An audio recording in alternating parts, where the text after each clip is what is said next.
I'm trying to really think because even during the Gruden era, when he got rid of everybody, it wasn't that bad because we know we at least had a competent coach and we was going to turn the corner at some point.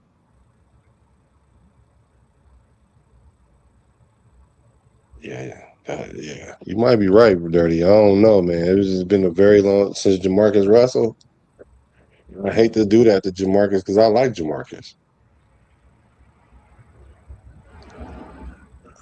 Okay, he said if he goes 9-8 with this team, somebody's gonna pay him starter money, and it's not gonna be us. Ooh, good point. Good point.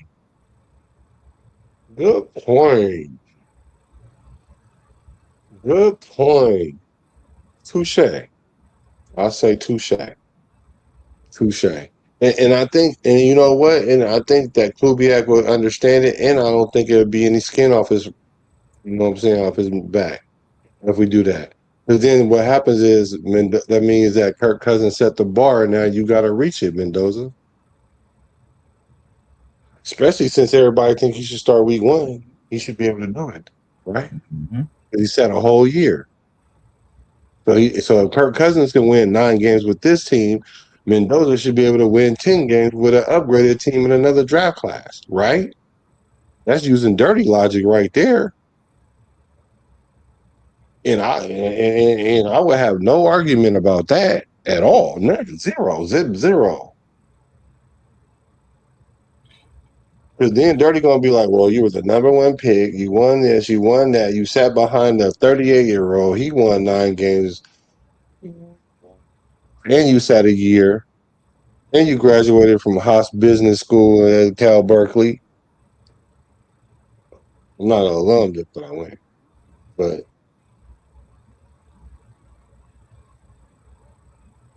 there is no room for argument. No. You already got no room for argument right now. But I'm just like, I think I got a little wiggle room because the Kirk Cousins is as good as he was or is or whatever. But if this situation happened just like Rebel said, then I can't argue with you at all.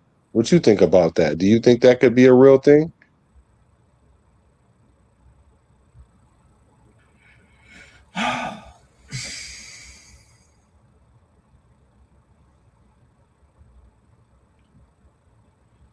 I would like to say no. You don't think somebody come in and give him starter money? It might even be Minnesota. Give Kirk Cousins starter money? If he go 9-8. Nah. Nah, I doubt it. Because he's still under contract. He's got at least 2 years here, so. But I think the way they structured that contract, there's no way we're gonna give him that $40 million next year. Only way you get out of not giving him that money is if you start Fernando and he balls the fuck out. It's the only way you're gonna get. It's the only way you're gonna get around not giving that guy his money, man. Okay, Rebel says Cousins had got a bag everywhere. That was gonna be my retort, but he went his whole career. If he goes 9-8, you best believe he's getting paid somewhere. I agree with you 1,000%. And that if he almost take this Raider teams to the playoff, almost, oh, he getting paid. He gonna get paid. And he gonna retire wherever he getting paid at. And they ain't gonna bring in no Penix either or no other quarterback. Well, no, that might not be true because they will need a quarterback, whoever it is, in a year or two. So. Raider Paul said he's not Matt Stafford. He's not. Okay. But I'm not asking him to be the MVP either. The point that I was making is y'all talking about the dude 38 and he too old, but Matt Stafford just won with a glass back, as y'all just said. So let's not act like that we forgot that already. because that offense is helping him be that good. He didn't have a glass back when they won, though. But they said they wasn't even going to start him. He might not even start at the beginning of this year. Yeah, he might not. No, I'm talking about last year. They were saying that. Well, they're saying the same thing this year, that he might not. So, ooh, Raider at least said his stats are like Matt Stafford's. I'm gonna look at that. Not this year. Matt Stafford numbers is crazy, but they're saying that about his back this year might not hold up. Yeah. That's what they're saying. So why every other team doing good starting their quarterback? Who? What's up, Cash Lord Raider? I like that. O-line going to tell us everything. There has to be time and pocket presence. Yeah, let me tell you the second thing I know, other than Kirk Cousins was starting. Let me tell you the other thing I know. I promise you that this line is going to be 2 times better than we were last year. For sure. At least. I promise you that. They got to be. They got to be. There's no way in the world this offensive line could be worse than what it was last year. We would have wasted money, time, energy, everything else, bro, if that's the case. Mm-hmm.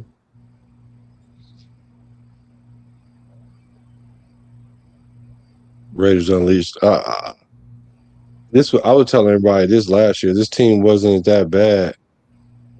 It was the coaching that was horrible. I told you we were not a 3-win team last year. We could have won more than 3 games with that team last year if we wasn't getting sabotaged on offense. I promise you we would have won more than 3 games.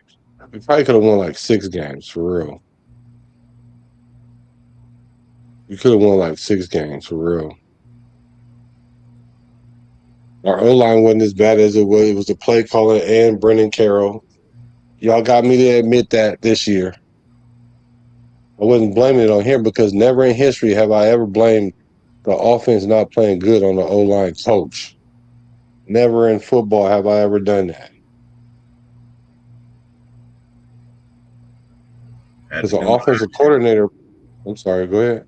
So we had to do it last year. Yeah, we definitely had to do it last year. You're right.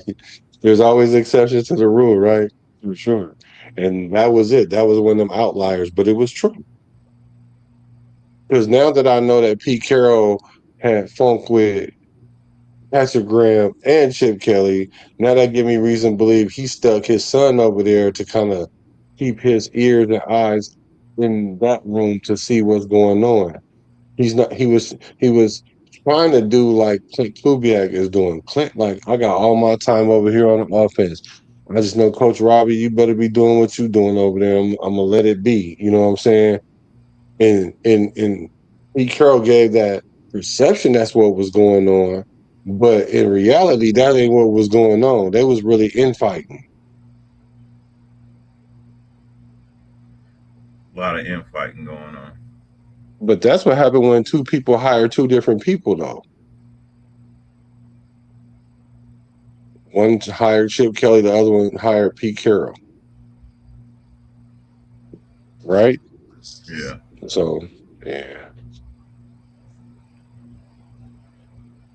Let's see. He says, everybody playing at a position, guys sitting on the bench that should have been playing. Guys playing that should have been on the bench.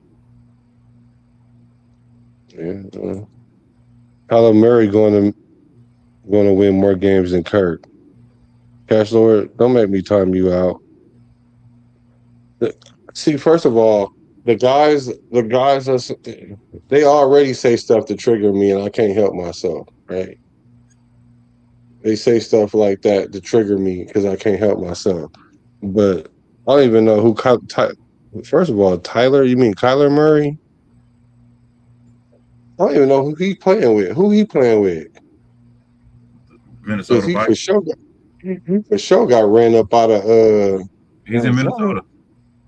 Oh, really? Yeah. So they got him to come in and compete with McCarthy, and McCarthy gonna lose that job. So you think they're gonna be good this year? Because they wasn't that bad. No, I don't have any faith in neither one of those quarterbacks, bro. Truthfully, Who, McCarthy or Tyler? yeah. McCarthy can't stay healthy. Kyler can't Right. stay healthy. I mean, honestly, Kyler is probably a better quarterback, uh, athletic wise. But bro, they're the same QB, bro. Technically, they're the same quarterback. Neither one of them can stay healthy. You know, so like I'm good.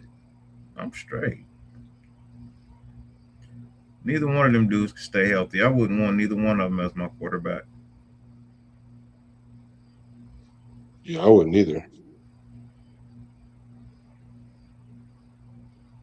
Yeah, make sure y'all hit the like button on this thing, man. Make sure y'all subscribe to both our channels too, because me and this guy gonna be going head to head all year long. I can tell, especially if Kirk Cousins don't play out the way I keep talking, right? Yeah, That's gonna be ugly work. ugly work. Cause you already got the scope on me. You see this right here? You see the scope? That's dirty. This dirty At scope right here on me, right here. You got the scope on me already, y'all. Look. least you didn't put a number 7 on that shit. I'd have been like, man, if you don't take that Geno Smith shit down. No, that's my number. I know. That's what I said. As long as at least you didn't Yeah. put a number 7 up there. No, I'd have been way out of pocket if I'd have did that. I'd have been way out of pocket if I'd have did that.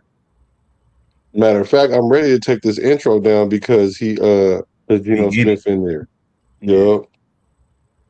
But it's the off season, so I let it live. Yeah.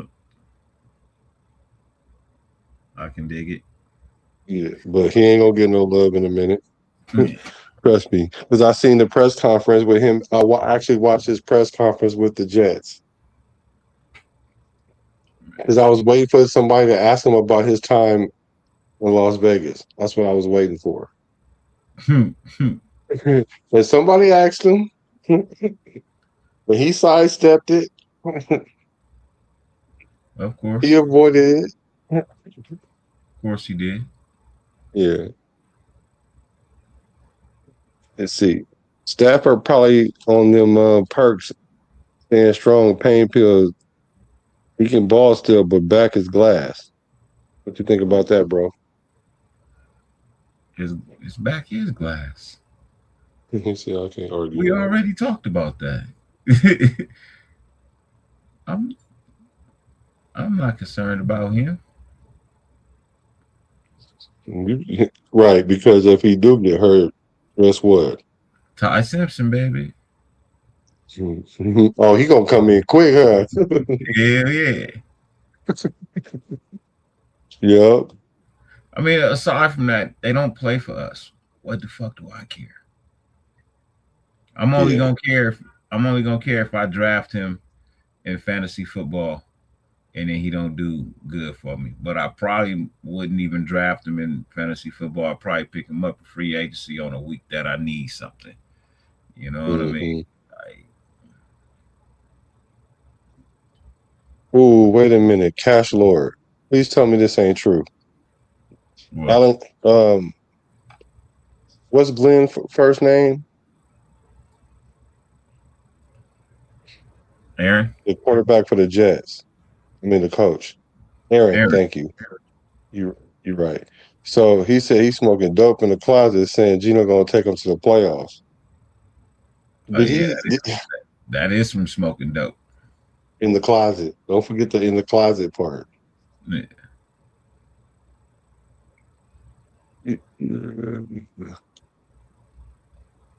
No, Raider Paul. Gino did suck, but that ain't why offense sucks. Our offense sucked as a play caller. He said he should have traded for AOC. Okay. He said he would work perfect. O'Connell will work perfect in their offense. Nah. Jalen, well, I didn't. That's what she said about that. I don't Naylor, think. it might be Jimmy G over Ty Simpson. Wait a minute. I think Ty Simpson might be better than Garoppolo, y'all. I'm sorry. Garoppolo can't even throw. He can't. I don't know. We already saw that AOC was better than Jimmy G. We all saw that. He talking about Ty Simpson. If Stafford was to get hurt, Ty Simpson not coming in, they gonna put in Garoppolo. But Garoppolo will I get don't hurt think Jimmy before G he's. is still there. I don't think Jimmy G is still there I anymore. think he's a free agent too. Now that you Yeah, say that, yeah. I believe he's a free agent. I don't think he's there anymore.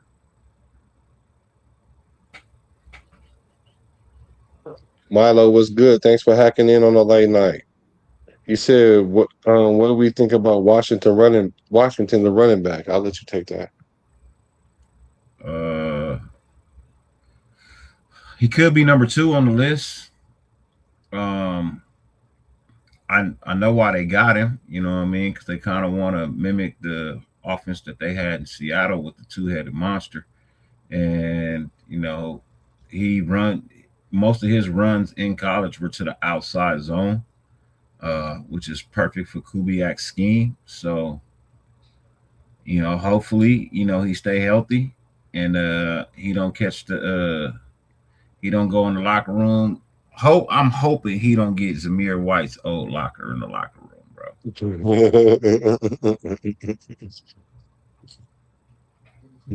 Please don't. Please don't do that. Matter of fact, they need to leave that locker open. Yeah, don't nobody need to have that locker. No running backs need to have that locker. Redder Unleashed. I'm sorry I missed your live, bro. You might be tired, but you just said Jimmy G. Well, no, this is a true statement, but I'm thinking you implying that Jimmy G is better than um, Kirk Cousins. He said he got more playoff wins than Kirk Cousins. That's true. He was only playing with the Patriots No, the while Niners. while they was winning championships.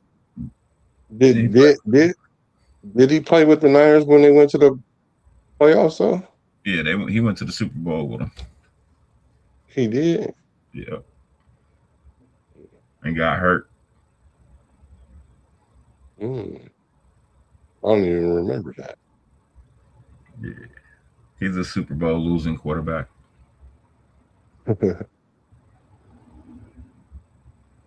He said Washington is way faster than Genty. He is. He is. That's a good point. What does that equate to, though? Because some people think that he gonna be pushing Genty for his job, and the only reason why Genty gonna keep it is because he got the contract and he was the number 6 pick or whatever number it was, 6, I think. I don't know if I don't honestly. I can't tell you he's faster than him. I know he's bigger than him. You know what I mean? I know he's bigger, but I don't know if faster. Yeah, Genty don't run a 4.3 though. Matter of fact, he didn't even run at the combine, and they like, which was weird because they say he run probably like a 4.4 4.5, right? And so while I was doing some research about our running, because I'm doing the whole research about Kubiak's system, and I was like, okay, so we're gonna compare Denty to Walker, and I was watching some plays where Walker would bounce to the outside and get to the corner, and he's faster than Genty. But the thing about Genty is harder to tackle. He's harder to tackle, and so they couldn't get Genty's 40 times, so they calculated the top speed on the field, and I think Walker's was like 22 miles an hour or something, and Genty's was 21 miles an hour or something. And so, and I'm only saying all that to say this though. We know that Washington run like a 4.3, 4.4, like at the highest, whatever, 4.3 something. So I think he's a little bit faster than him, but being a faster running back don't make you the better running back though.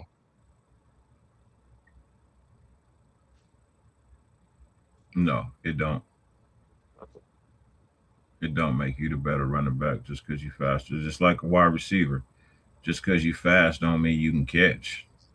Yeah, good point. Because Washington does have fumbling problems. I think he has 9 fumbles in the last 2 years. He have 9 fumbles in the last 2 years, and I know that they're working on it because I heard in camp. See, a lot of people are tripping off what they see, but I'm listening to the coaches in the background. And while Washington was running through the drills, they was telling him keep that ball up, like here, up here, because he's running like this with the ball.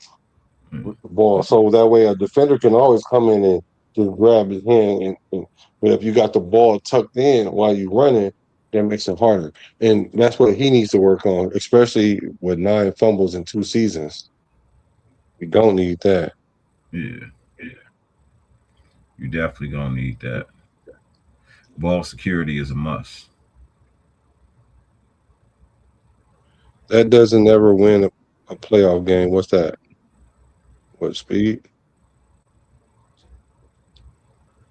Milo? Is it Milo or Milo? Milo. Okay, Milo, my bad. You said, how's your mental health, bro? It's been a while. Not bad, bro. Getting better. Mhm. Yeah, definitely getting better. Um, I can't complain. You know what I mean? Life be lifing, but I'm doing much better than I was in the previous years and months. Every That's day is good. getting better and better because I That's just don't good. give a shit no more. That's the mental health code. Yeah, That's just I stopped something. caring about things that I can't control. You know what I mean? I can't Mhm. control other people. You know what I mean? I can only control what's immediate to me.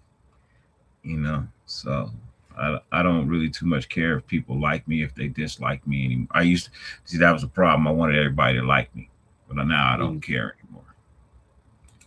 You know what I mean? I do this content to bring real. You know what I mean? I don't do it to be fake. I don't do it to collect a check. You know what I mean? I do it to have a out, a outreach. You know what I mean? An outlet, and to have some fun with my friends and in the Raider community. So yeah,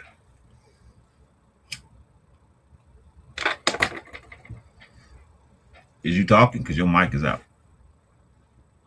No, I was talking to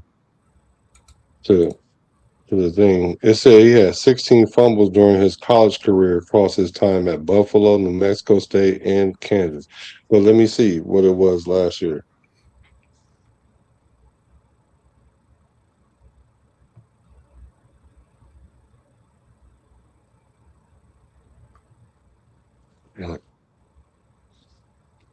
I'll be doing my homework, bro.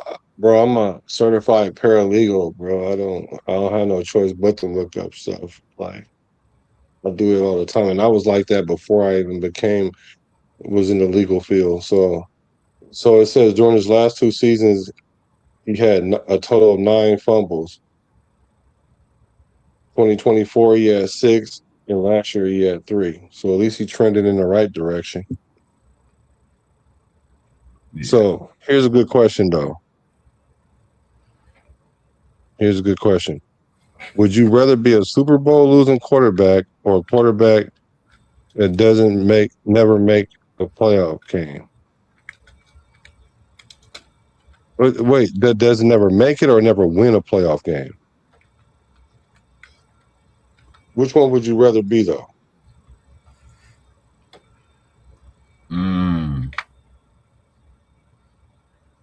you rather be a Super Bowl losing quarterback or a quarterback doesn't never want to? Playoff game. And never won a playoff game. Would you rather be a Super Bowl losing quarterback or a quarterback that has never won a playoff game?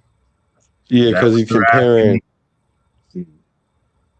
Wait, I think that's. I mean, is that what you're asking me? Like, because I don't understand the way the question is. Doesn't never want to play off game? Like, I don't. Oh, here we go. He cleared it up. He said that doesn't ever win a playoff game.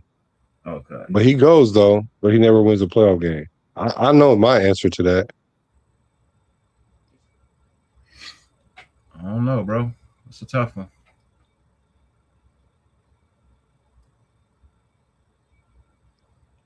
Milo said, "We love you over here, man." That's love. That's what's up. I appreciate that, Milo. I appreciate that. Okay, well, while you think about your answer, I'm going to tell you, I'd rather be the quarterback that didn't win a playoff game, that went to the playoff game and never won it, than go to the Super Bowl and lose it.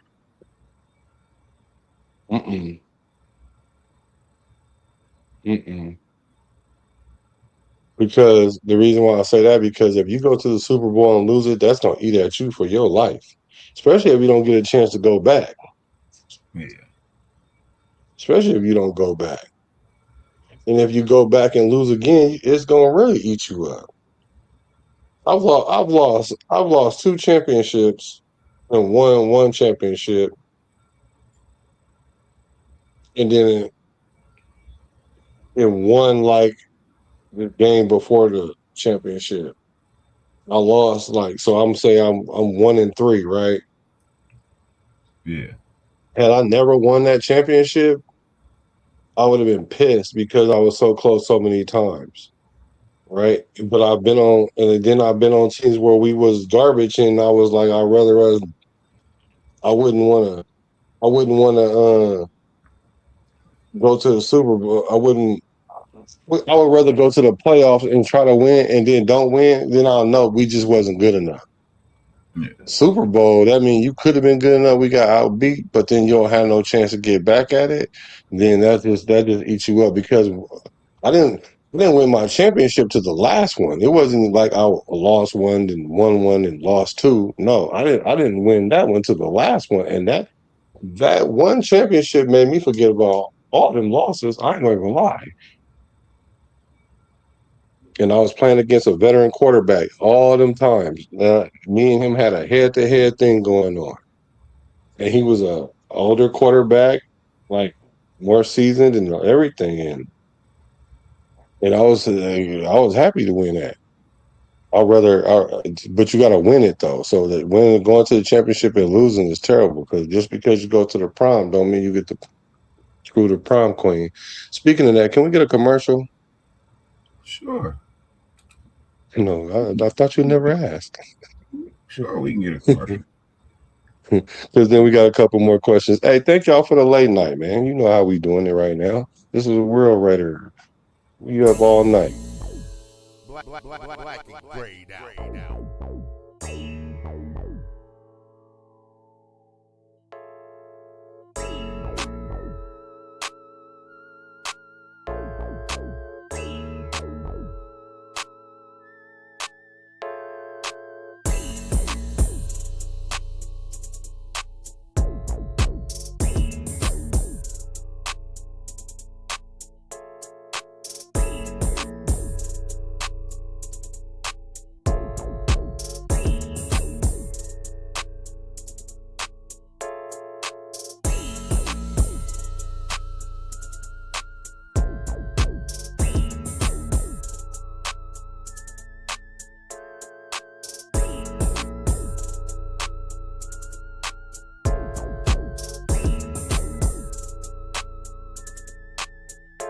17 seconds. I feel like I need to stretch. Stretch it out. I feel like I need to stretch. Stretch it out. Stretch it out. All right, next transition. Like, what do we think about McCoy? Go ahead, bro. Gerard, Vermont, you got it. Jamad. People keep naming these kids these weird ass fucking names, bro. Hey, I say that every time I see that. I'm like, what's a Vermont? Hey, but hey, No I'm not disrespect. clowning. I'm just saying he came up with that. No disrespect. But Yeah. from all the reports, it's looking good. All the reports I'm hearing, it's looking good. Nobody's brought up any setbacks. Everybody's talking about how he's going hard in practice. He's running. He's cutting. He's planting. He's doing everything that is required of a corner. So, if all of those reports are true, that was a fucking steal. Steal.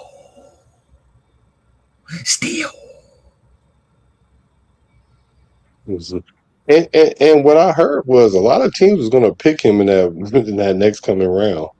He was about to come off the board. That's why we moved up. Somebody was gonna take him. Yeah, somebody was going to take him. So, I think it was a good risk. I think it was a high risk, low reward. I think it's good. I think Now, it's a high reward. I meant high. You think it's a high risk? No, low risk, high reward. If I said it wrong, that's what I meant. I meant a low risk, high reward. That's what I think. I think now, do I think he should start week one? I don't think that. I don't think that. Earn that. If he earned it, The only reason why I'm skeptical, because then if you put him out there, you know they're gonna test him like hella much. You gotta kind of put him in and ease him in, and then let him get his confidence. Like come in, spot play, get a pick, make some nice plays, and then let everybody be like, he should be starting. And then it might be warranted at that point. At least it makes sense. But if we start him early and they test him and he look bad, then we're gonna be like, oh yeah, he hurt. That's what they're gonna be like, he hurt. So I think it was a steal. I agree with you on that. I just don't want to. I don't want to put him out there too early. I don't. I mean, I don't want to give him high usage. That's what I really mean. yeah, I don't want to put him in a high usage situation off the bat. I understand. Oh, you're gonna love this one. He said it depends who you are though. Because Rex Grossman lost the Super Bowl, then Derek Carr never won a playoff game. So it's like both, to be honest. And I'd rather have Derek Carr career than Rex Grossman. Yeah, for sure. For shit show. I got about 6 minutes, man.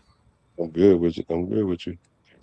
He said, my man said, I feel like I need to stretch something. Facts.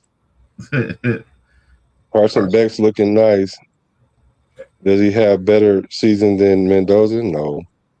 Unless Mendoza don't play. It all depends on who plays more. Yeah. Yeah. It all depends agree. on who plays more.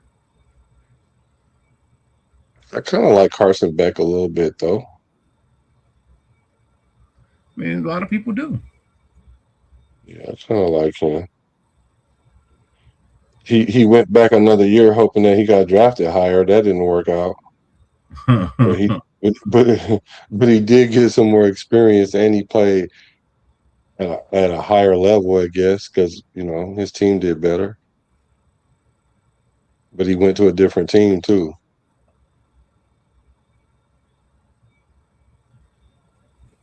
Yeah. Yeah. Well, Bertie, I sure enough appreciate you, brother. But I am good night. out. Yeah, make sure you hit him with the disclaimer one time, brother. 50 billion things on the face of the planet you could be doing. The fact that you allow us to grace your screen for any amount of time is greatly appreciated, more than we could verbally express. And stay tuned and come back. Right. I'll hang out for like another couple minutes to see what you guys talking about. If you guys want to talk about something, because I'm up right now, but I just want to see if you guys have some things y'all want to talk about. I appreciate you, Dirty. Y'all look out for us. Make sure y'all hit the subscribe button for my mans. Yes, sir. Please do. Please do. Y'all make sure y'all go to Raider Unleashed too. Raider Rebel going in. I see him going live all the time. Now I almost have to see if he live if I'm live. If I want to go live. I almost got to see if he live now. Because I'll be want to see what you got to say, bro. I want to see what your show was about tonight because you were talking about the quarterback position, and you give me some pushback, some real good pushback when it comes to my takes about Kirk Cousins. But like I said, I feel like I'm the only one talking about Kirk Cousins like this because everybody overlooking him, and I'm like, don't do that to our starting quarterback because you're sabotaging the team already. And I'm just using that as from experience. Like the last thing you want to be as a quarterback is on an island trying to prove to everybody else you deserve to be there.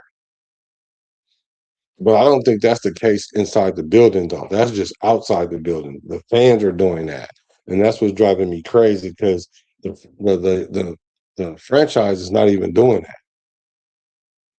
We have a quarterback competition that ain't really a competition. It's not a real competition. I don't think so. Too much experience. And this O line is going to be so much better. So much better. They're going to be coached up better. Our alignments are going to be better. We're going to already know how to block certain things. That's why we needed smart players this year and versatile players. We needed cerebral players, players that's willing to get in that book and learn how to prepare themselves for all kind of different situations. I'm just saying. I really think that we're going to be better. I think our O line is going to be like top 15 at least. And I said this early in the offseason. We're going to be top 15. Clint Kubiak then went to multiple teams and was only there 1 year and took a bottom tier offensive line and made them good. And I think our O line is not bad. It just was coached up and put in bad situations and succeed. You know, you're supposed to put your players in positions to succeed, and we did the opposite. Put our team in our offense. Well, actually, the offense, but the whole team, in position to fail. So that's what I think.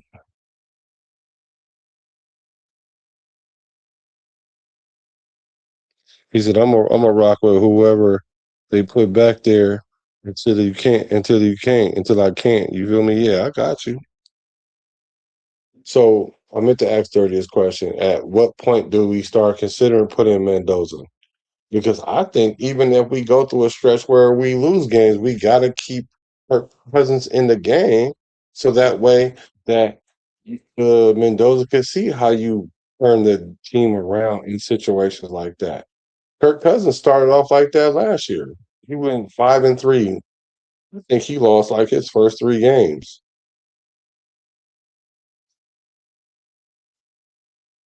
I think he lost his first 3 games and won 5 in a row, or went 4-1 or something like that, knocking out the Bucks out the playoffs. Then they lost a game that they were supposed to win.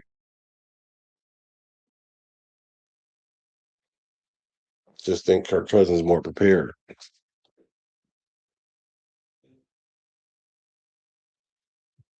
What's the reach rated for life? Cousins is only as good as his shoulders take him. Maybe Kubiak's system will rejuvenate him. Yeah. What's up, cool cat?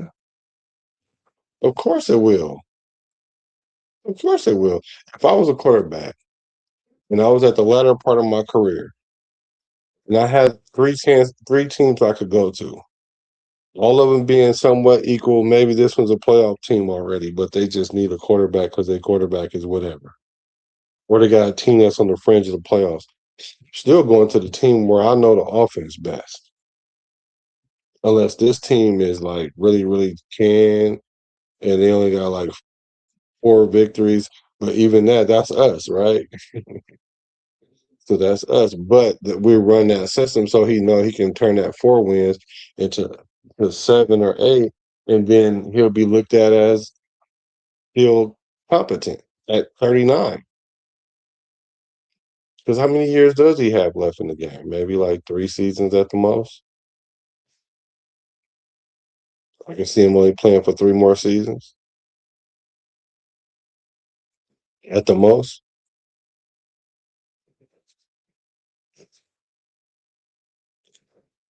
Raiders for Life say, I got us winning a chip this year if it all comes together, mainly O line, D line. Now, my concern is that can the D line come together? Can Coach Robbie scheme? This is his first year calling plays and everything and being a defensive coordinator. So I got to give him some grace.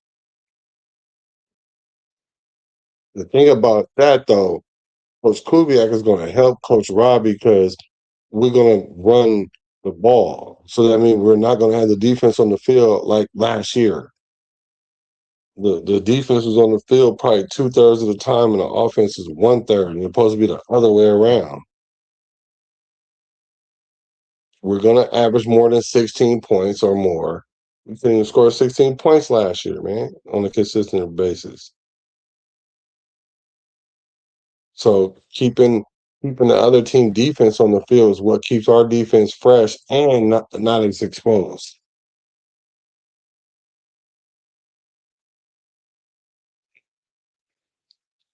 Man, see, I'm just tired of losing from bringing in the bridge ass quarterbacks and making us go backwards instead of forward. We can't afford to do that with Fernando learning from Cousins.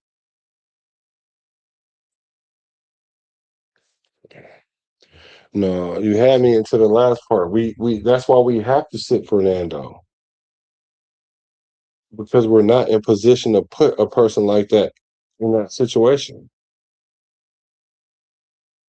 And I don't blame us for all what we tried to do to beat the quarterback, but I do blame.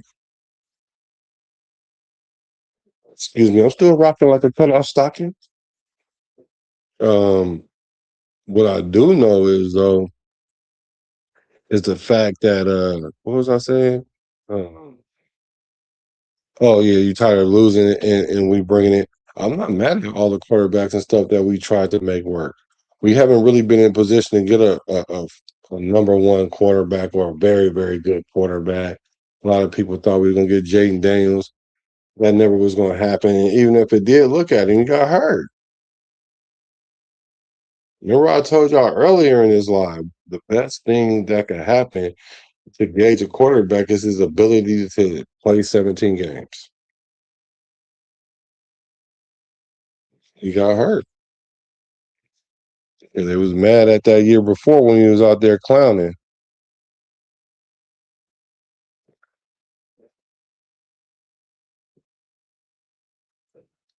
Raiders for Life say best complete offseason so far since '83. Wow, nice.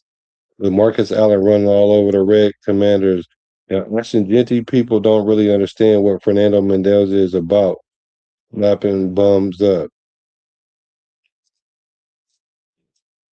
Enlighten us. Enlighten us, sir. I'm saying we can't have a bridge quarterback come in and be the reason we're losing. That's supposed to be the mentor of the future. Absolutely. Absolutely you can. Now losing, like I'm not talking about 2-10, 2-8. Nah, I ain't talking about that. But if it's 4-5 or 4-6, something like that, that don't mean start talking about bringing Mendoza. You got to see what you do when you turn it around. You watch the veteran, see how you prepare the next following weeks. That's nothing but added benefit for Mendoza, y'all. You don't want to stick him out there and then something weird, crazy happen, or it don't translate yet, and then everybody start trying to add pressure to the organization, which I don't think is going to work on this. I don't think the fan pressure is going to get to this regime like other regimes. Listen to the fans. 3+ with a great O line. 3+ what? Keep in mind that Kirk had 14 touchdowns and 14 interceptions last night. He had 16 touchdowns and 14 interceptions. But okay, Aidan keeps being the best QB in the QB room season after season. Honestly, that's a lie. That's a lie. That's a lie. He ain't been the best quarterback in the quarterback room. Why is he going? Why did we trade up? Why did we draft a quarterback then? If he'd have been the best quarterback in the quarterback room. He's always good in preseason because he's playing with the third stringers and the second stringers. And even when they do, if he play with the first stringer, it don't translate on the field when he get on the field because he always get hurt. He's not that good, man. He's a backup at best. Scout team quarterback. I'm trying to tell y'all. He's a scout team. And then you want to pick the one season that Kirk Cousins had a mediocre season, but what about all them other seasons around it? That was an outlier. That really don't even happen to him. Once again, you want to know why it happened? Because head office was playing head games. You can't win games as a quarterback if the front office is playing head games with you. You're not going to win. Sorry. Because the team ain't even going to buy into you. Because the franchise don't even buy into you.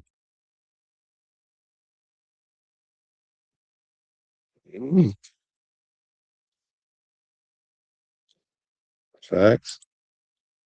Let's see if Robbie can do something with his player and not be a statue like Patrick Graham. I think Patrick Graham had a problem last year with Pete Carroll. Patrick Graham, I think you guys were a little harsh on Patrick Graham, but he just didn't have his defense never kind of like jumped off the radar. So I think that's probably was to his detriment.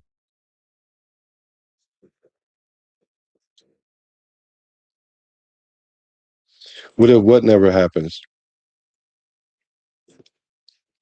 You're putting them in the same position. AOC's been in putting guys in front of him that he's been better than, and all that he's doing is learning how to lose and play bad. No, he just don't even have the physical capabilities to do it.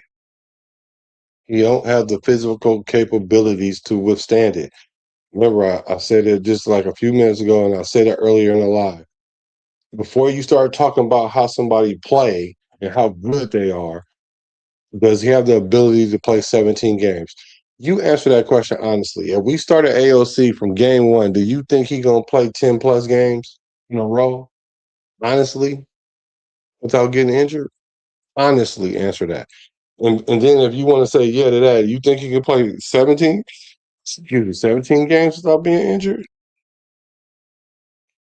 Or can he play 15 of the 17 games? Be honest. Y'all in the chat, be honest right now. Do y'all think AOC can play 15 out of 17 games if they started him from week one? I'm curious to see that. If we track Kirk Cousins after the season to the Saints in exchange for Derek Carr, that would be a smart move after the season's over.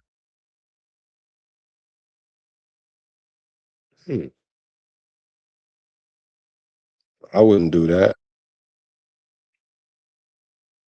It's over for DC, man. I love DC too. It's over though. Because why he ain't playing this year? Why he not playing this year, y'all?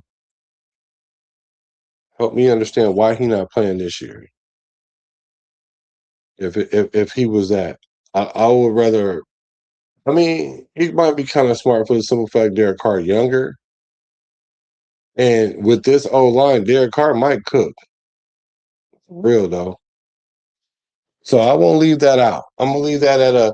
I'm gonna leave that at a 25% instead of a 0%. I'm gonna leave that at like a 25%. I don't think DC coming back, because if it was, they would have tried to bring him back this year. I mean, like they would have brought him back this year. I mean, he's familiar with the system and everything. I think Kirk Cousins is a better version of him, but at the same time, I think if Derek Carr was in different positions and had a defense, he would have won a playoff game by now.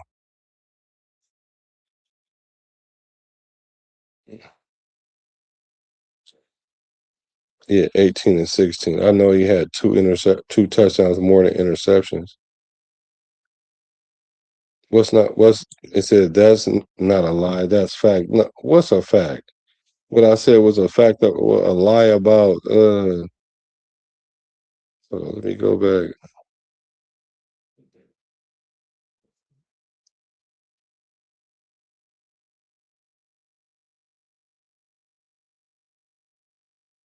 Yeah, Aidan O'Connell was being the best quarterback in the quarterback room. Never.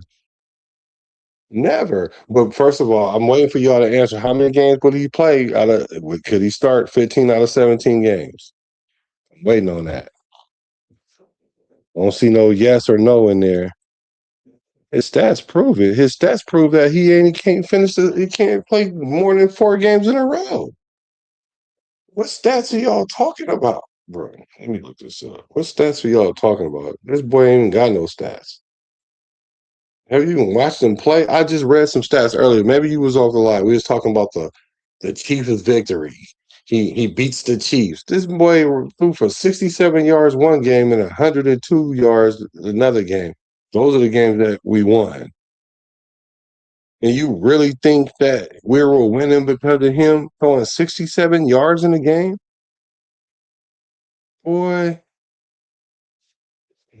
I could throw 67 yards in a game. And I'm probably more mobile than AOC right now. I ain't even nowhere near as mobile as I was. 67 yards? 102 yards? You talking about these stats? I'm about to look up his stats, though. The Rangers drafted a quarterback for one, and they haven't drafted one in a long time. The who? And there was nobody else to take in number one, and nobody wanted to trade back. The Raiders.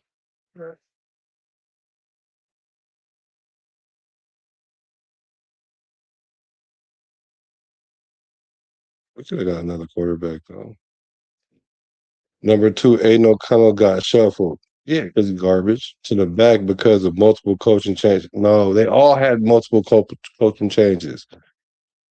In a year out, he's played well every opportunity. No, he hasn't.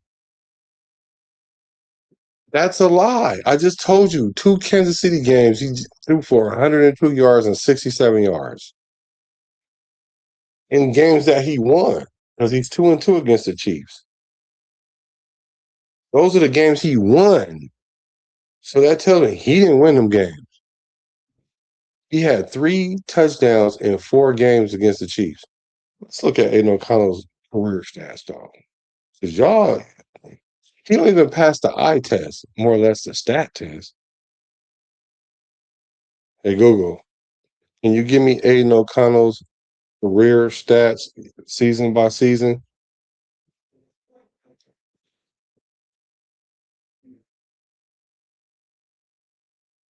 Mm-mm-mm.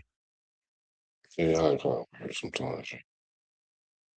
I do it old school and just type it in. You feel me? I guess it's my California drawl. It's not talking about this boy's stats. This boy ain't got no stats. I better quit playing with yourself. For real. Matter of fact, Aidan only been here 3 years, and he really played record of 7-10, 377 completions, 607 attempts, 62%. This boy done threw for 3,900 yards in 3 years with 17 starts. So y'all gonna tell me that's a 4,000-yard season if he played all the games together? Y'all know he ain't gonna even play that many games in a row. Let's just start with his first year. Started 10 games, went 5-5. 2,200 yards, 12 touchdowns, 7 interceptions. That's not good, y'all. Sorry, that's not good. 12-7 is not good. Let's see what his quarterback rating is. 83.9. Then the next year was 86.7. He had 8 touchdowns, 4 interceptions. That's cool. 2-1. 1,600 yards. Played in 9 games, started 7. Went 2-5. What stats are we looking for? So I know what I'm looking for. Then he played last year, didn't start none, played 1 game because he got injured in preseason. Went 10 for 22, no touchdown, no interception. So what stat are we looking at? 20 touchdowns, 11 interceptions, almost 2-1. That's cool.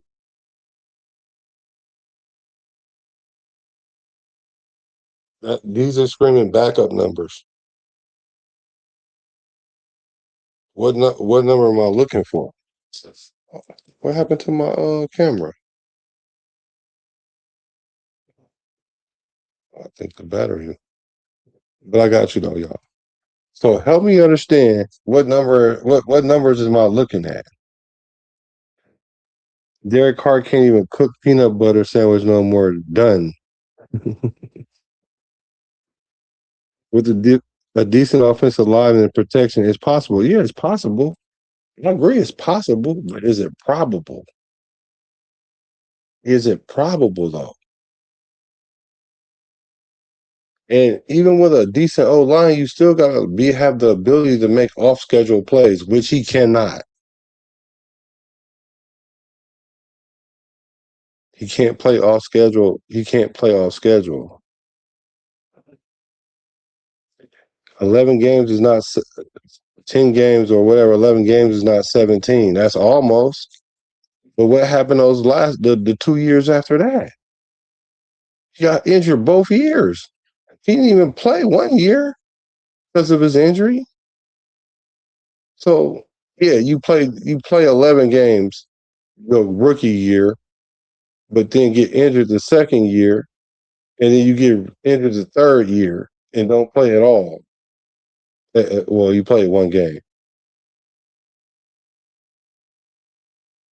and that was against Kansas City, where he went 10 for 22. That's 45%. And had 102 yards, no touchdown, no interceptions. So, are you telling me he getting better, or he getting worse? He ain't getting better. What stat am I looking for though? I'm not seeing it. Not seeing it, y'all.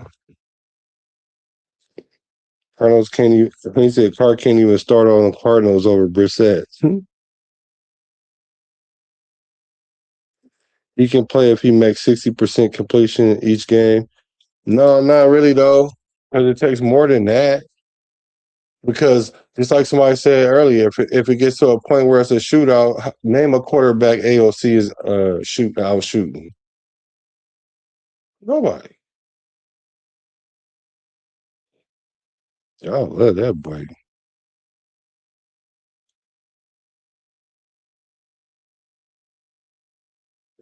Okay, so now we about to chop up the stat.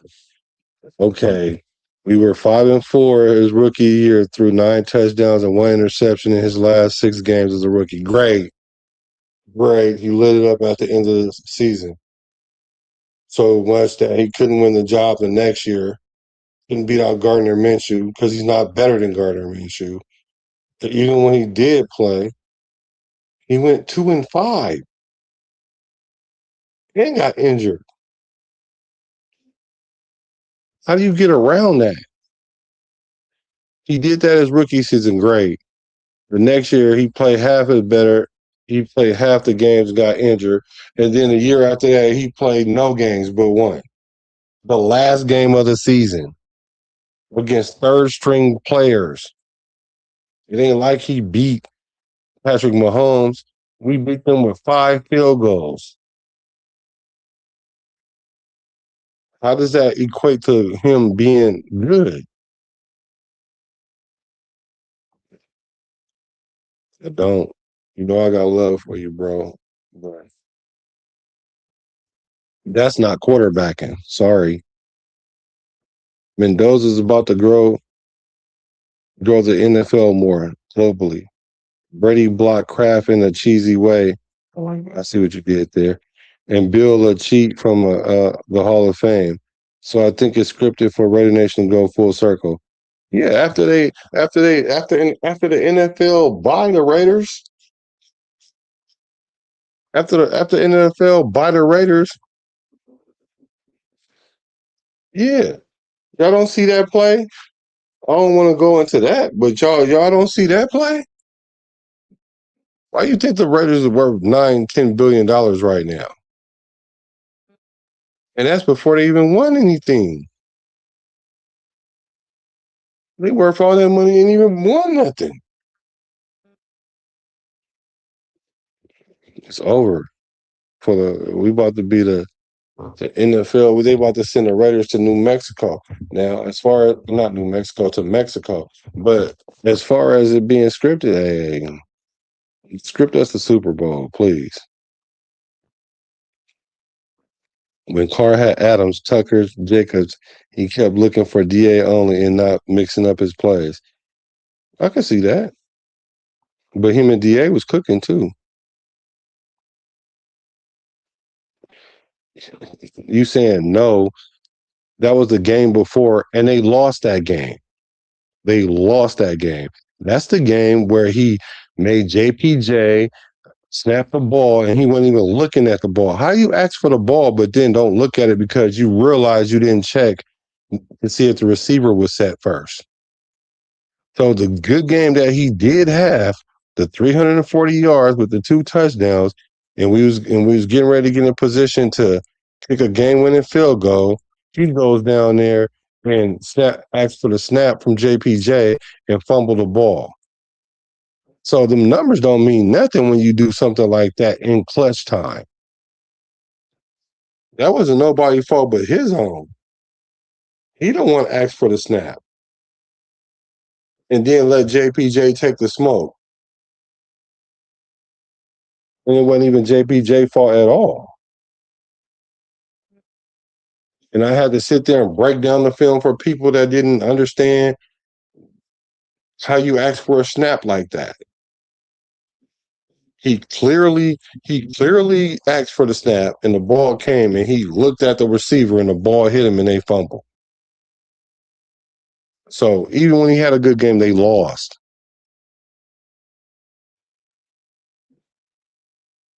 So having a good game is not defining your career, having a good game, especially if you lose.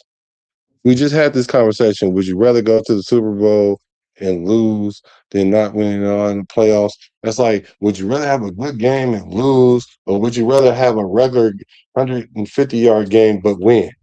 Rather we have a 150-yard game and win, but he can't do neither. Because he ain't winning them games with 150 yards and 2 touchdowns or a touchdown.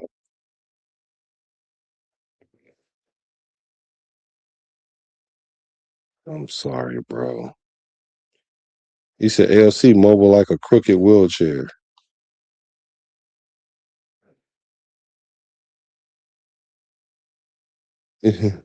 Rich for Life says, sounds get stupid hype over Aiden O'Connell, Mr. Mall Cop. He said you got a burner account. Okay, here we go. We about to take his whole career and make it one season now. Let's do it. In 17 starts, 3,800 yards, 20 touchdowns, 11 touchdown, 85 QBR. That's a damn good start for 17 games. Spread over 3 years? Spread over 3 years. So you need to play 3 years to get 17 games. Well, maybe it's 2 years because the last year he didn't start. Well, he did. Did he start the Kansas City game? Yeah, he started the Kansas City game. Did he start the Kansas City game? But either way it go, 3 seasons, 3 seasons, do 17 games. Now, if I was to sit there and jumble the numbers together, yeah, that shows promise. That shows promise. And let's say even if he did that in one season, that don't mean he gonna do that every season. But he keeps getting hurt, so all that is null and void. I could see if he wasn't getting hurt and they were just taking him out.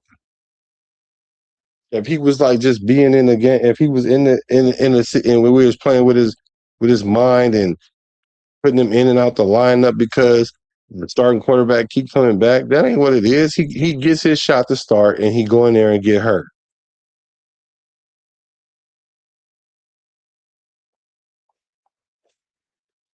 There's no way you can get around the he getting hurt part, bro. There's no way of getting around the he getting hurt part. It's not. And who's to say that if he didn't get consistent starts, that those stats wouldn't be 10 times better? Because that's not how it works. Because at the end of his rookie season, he threw 9 touchdowns and 1 interception.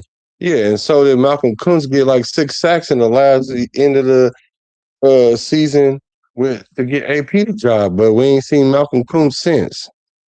And then you can say, well, he got injured. Yeah, but he came back last year and got outplayed by the guy we got rid of that everybody was talking about. Tyree Wilson. Got outplayed by Tyree Wilson. Both had 4.5 sacks. That don't sound like them 6 sacks he had at the end of the year when he got a chance to be. We got rid of chase time for him. So it don't work like that. Like if you put them all in, that's what it's going to look like, because that's not how that works. It don't work like that. But let's just say it do work like that, though. So are you saying that he's, because that's elite, almost 4,000 yards in one season? So you telling me if we put AOC out there and get 3,800 yards his first year, that's more than Derek Carr's first year. So you telling me Aidan O'Connell better than Derek Carr? No, that's absurd.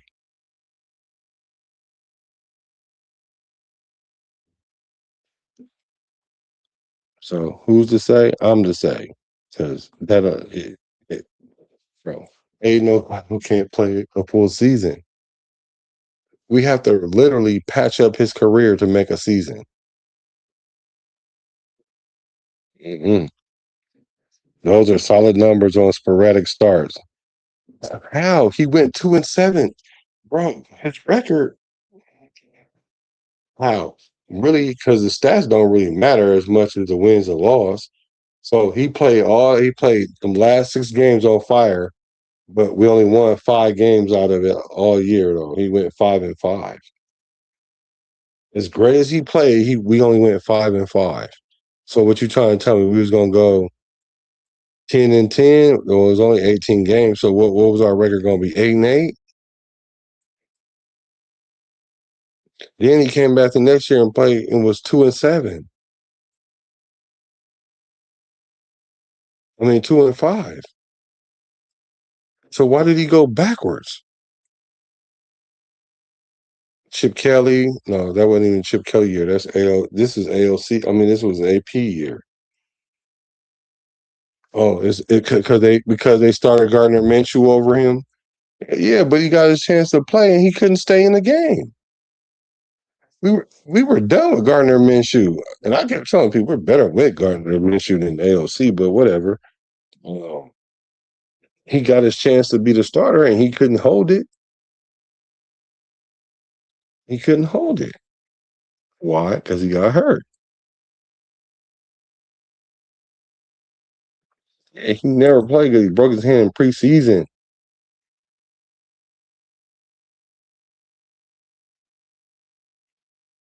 And trust me, well, all right. Maybe I'm gonna leave that one alone. No, he didn't, bro. No, bro.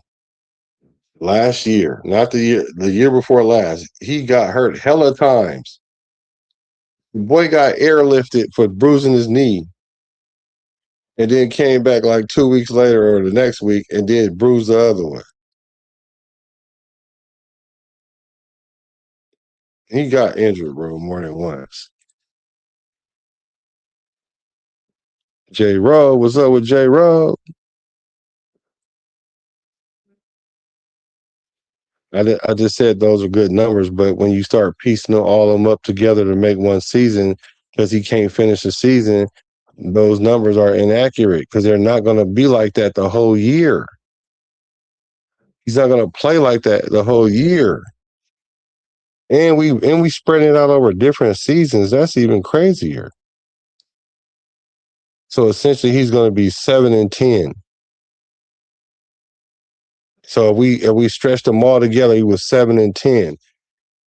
I don't know why they ain't adding this Kansas City win or whatever. So he 8-10 or whatever, but that's not good.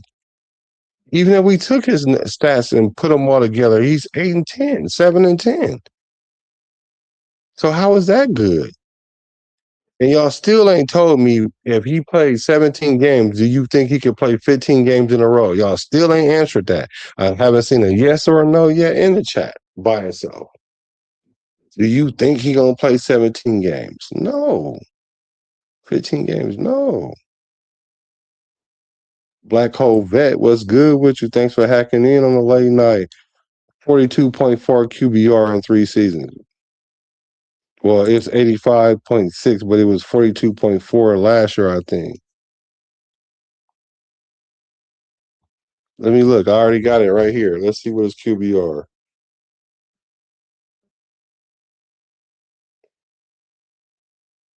Let's look it up, y'all. Because you know we all about facts right here, up here. Oh, yeah, you might be right, bro. His QBR the first year was 41.3, then it's 46, and then it was 16. So his QBR is not going to be that high. But see, I think what happened was Rebel was talking about his QB rating. His QB rating is 84.1, but it was 83.9 that dope year that he had in the beginning, the first year that was so dope. But then the next year when he went 2-5, his his quarterback rating was 86.7. Then last year was 59.3. That's not good, bro. That's not good.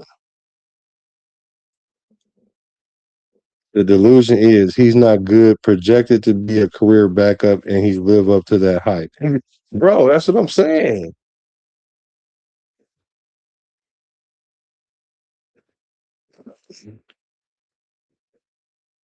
Yes, he did, bro.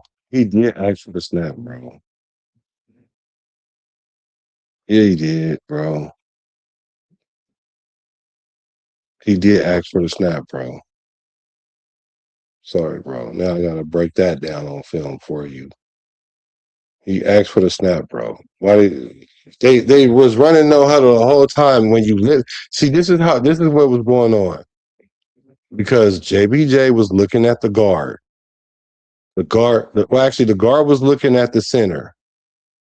When Aidan O'Connell lifts his hands or claps his hand or lift his leg, but I think it was clap his hands that's what they were using that whole drive. And when he clapped his hands, the guard touched the center and the center snapped the ball. But even if let's just even say if you're right though, but you aren't, but let's just say if you were though, why did he drop the ball then? Why he looking at the wide receiver and the ball coming in? So you telling me JPJ just snapped it on his own for no reason? That's not what happened, bro. It's not. I promise you that's not what happened. But as a quarterback, let me ask you this. Why is the quarterback looking to the sideline when he was somebody in his ear? He was looking at the wide receiver to see if he lined up first before he asked for the snap, but it was too late. See, that's what happened when you don't have a lot of snaps under your belt and not a lot of game time because it was an afterthought. Because he didn't want to take a penalty right there, and then it would have been out of field goal range. But his mind was working slow. He was working faster than his mind was, and then he was catching up with himself because when he asked for the ball, he was looking to see if the wide receiver was set. That's what it was. He wasn't looking at the sideline for a play. And if you remember, they ran this stupid play to run time off the clock. This boy gonna take the snap and run around and throw it out of bounds. That's when I knew AP didn't know what the hell he was doing, other than all them fourth downs we was going for at the wrong time. But he was a rookie coach, so I can understand him being goofy. Bro, I don't care what the players say, bro. That don't mean that's what happened, bro. They say that to protect each other, but I promise you that's what happened, bro. He never called for the snap. Yes, he did. You know what? You're going to make me look it up, bro. Dylan Parham said it was his fault for tapping JPG on the leg. He thought he was ready. Yeah, because he was clapping his hands. Why was he clapping his hands then for the ball? Because that's what he was doing the whole drive. So Dylan Parham tried to take the bullet for AOC. That's what I'm saying. I don't care what they say because at the end of the day, they're going to take up for each other. No one's going to sit there and say, yeah, the goofy did that. That's why AOC was supposed to be like, yeah, that was on me. I didn't make sure the team was ready. It's my job to make sure everybody get ready. And even if that wasn't the case, why did he drop the ball then? Even if, you know how many times I had the ball snapped to me and I wasn't ready? For whatever reason. Now, I ain't saying it happened all the time or a lot, but what I'm saying it happens. I might ask for the ball and I'm trying to look at the defense or do something and the ball coming. You've seen that happen to quarterbacks.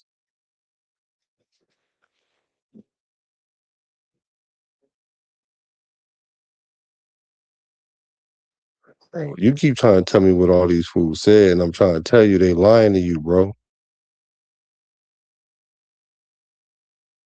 I'm trying to tell you, bro. And I'm gonna go get this play, bro. Trust me, bro, from experience, bro. I know that's what happened. I've seen it, bro. I've seen the play unfold. But you still won't tell me why he fumbled it. If he was ready, then why he fumbled it? You tell me why he looking over there to the sideline then. So you saying he was looking at the coaches? What is he looking at the coaches for when he got a headset? That's what you asked me? And what they trying to get his attention for? Why don't they just call timeout? He just called the timeout. But he didn't.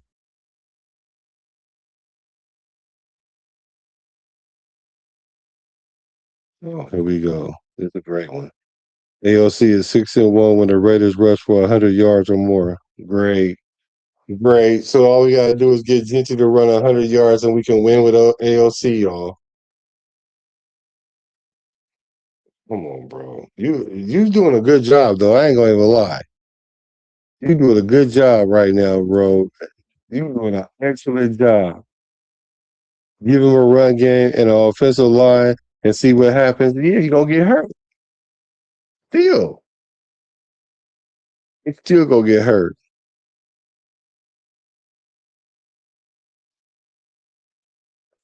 Terrell Pryor never got a proper shot at all. Al's last pick, rest in peace for sure. I'm an LA Raider, walked into games with pops growing up by USC. I'm 45 and we ain't had a chip since. I was 3. Marcus Allen. Yeah, Marcus Allen's my guy. Why do we keep saying keep getting hurt? Because he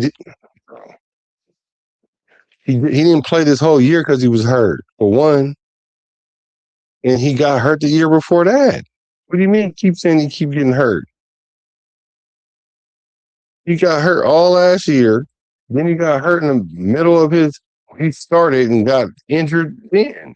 Do you not remember that? You don't remember he got carted off for a knee bruise? You don't remember that? That's injured. Oh, what? Because he came back the next week? Did he come back the next week? So you don't consider that being injured? Okay, I'll give you that. If that's what you're saying.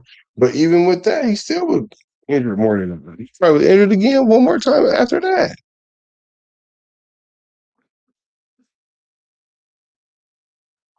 But I'm about to see how many times he was injured last year. But that's why I keep saying getting hurt, because he can't play more than 4 games in a row. And when has he done that? And you still won't answer my question. If he plays 17 games, if he played 15 out of 17 games, you telling me he's going to play all 15? Can you answer that yes or no? Please. Please.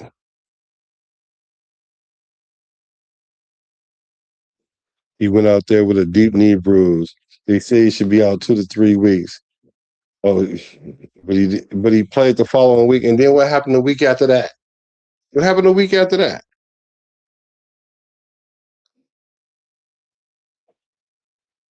Well, I do know he went 2 and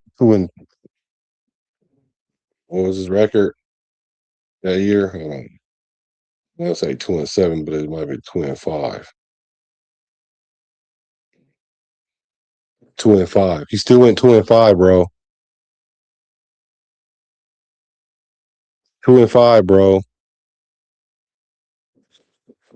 He went 2-5, bro. You're defending a guy that went 2-5 and telling me that he's good though. But I guess he won half our games, so I can't be that man. I guess that maybe should have been the argument you used. He won 2/3 of our games. That'd have been a good one. No, actually, that would have been a lie because that wasn't even the year. Well, yeah, we did because we only won 3 games that year. But we lost like 10 in a row plus or whatever. So, you should have said at least he won 2/3 of our games. Maybe you should have said that. And then that'll get me off his neck, but I'm going to still step on his throat. Because we talking about a guy that's sub 500 with a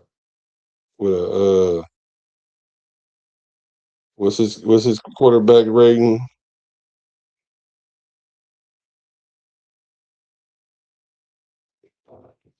I'm about to find his play though. He's an ALC catching mad strays. He need to get up out of here so he stop getting shot.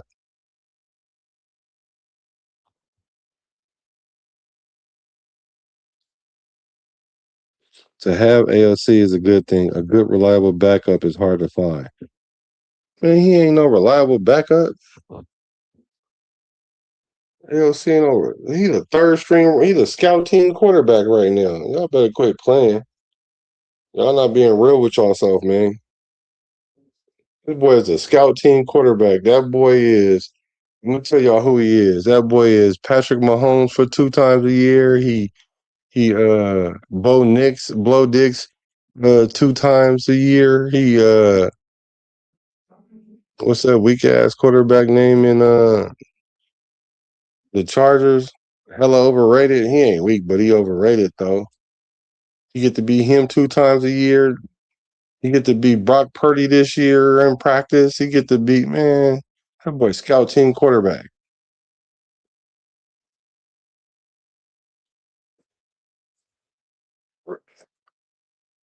Actually, AOC had way better receivers than Derek Carr ever had.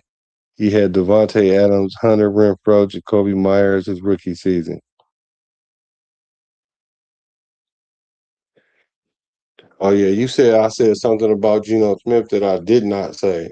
I forgot what it was, but I know I didn't say it. I think it's you. I was saying that Geno Smith. You were saying that Geno Smith, and I was saying the same thing about Kirk Cousins. I was saying about Geno. I mean, I said the same thing about Geno Smith that I'm saying about Kirk Cousins. No, I didn't. What I said was from the beginning is Geno Smith is a 50-50 quarterback. He's going to throw you the same amount of touchdowns as he is the interception. A little bit more touchdowns. He's a 1-to-1 quarterback, a 1-to-1 quarterback. What I did say though, I also said that he's coming off 2 good seasons and he's peaking at this point in his career. And he wouldn't have looked that bad if we wouldn't have had the offensive coordinator that we had. Because the offensive coordinator don't like brothers. How come ain't no brothers on the wall? And I told y'all the story and the history behind that. Before we even played one game, I told y'all that, Raider Nation. Before we played one game, I told y'all it wasn't going to work. The day that we signed him, I told y'all it wasn't going to work. Everybody thought I was hating on Chip Kelly. I'm like, he was the best offensive coordinator in the league, and he getting paid the most money, and he got this next level, next world play calling, and all the stuff that all y'all was sitting up there adulating him about. And I was like, yeah, whatever. He don't even like Geno Smith. He sabotaged Geno Smith, hoping Geno Smith lost his job, but little did he know, he didn't think the Raiders was going to fire him. That's why I was like, I'm proud of the Raiders right now because we would have usually tried to double down on that.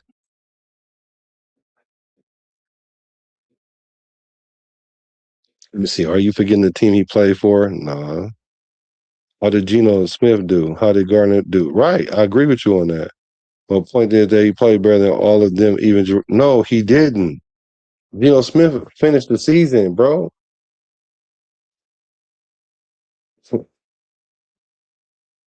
He ain't better than Gardner Minshew either. He ain't better than Jimmy Garoppolo either. LC ain't better than none of them guys because all them guys started somewhere. You talking about a guy that can't play that's played a total of 17 starts, and you saying he better than guys that have played multiple seasons? That don't even make sense, bro. You really like AOC, bro, and I'm trying to figure out why you like AOC so much. But I'm still trying to figure out if AOC played 17 game season and he played 15 games without being injured. Do you think that?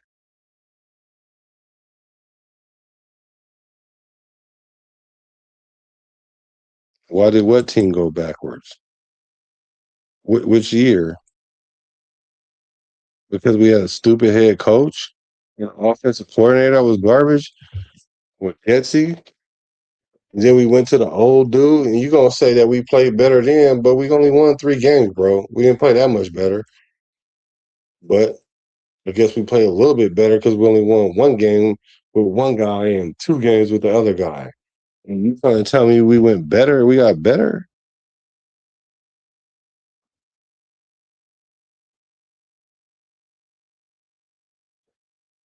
Oh, so now he didn't play last year because we was tanking. Okay. That'd have been the perfect person to put in if we was tanking. We did tank, but that would have been the perfect person to put in. Bro, I said he got hurt the first game.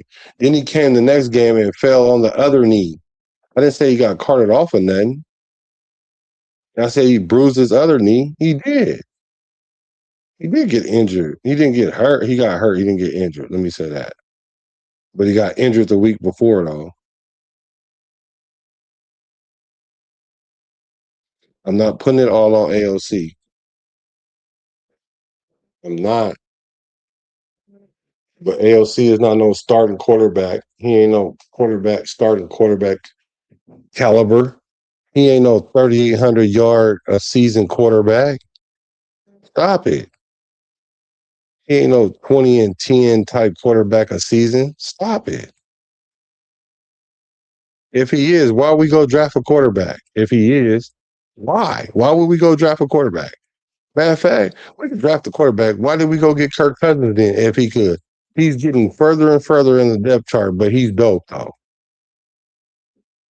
Y'all ain't since y'all won't tell me the 15 game thing, yes or no. Well, tell me why they keep drafting quarterback. Why they draft a quarterback and bring in a free agent quarterback, and he the third string of both of them.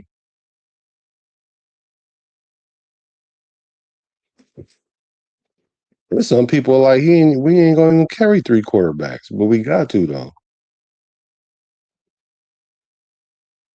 Last year he had a broken hand. They left him on IR longer than they should have because we had traded for Pickett. See, that's another point you made. So he's so good, we went and traded the weak Pickett. At least Pickett started somewhere though.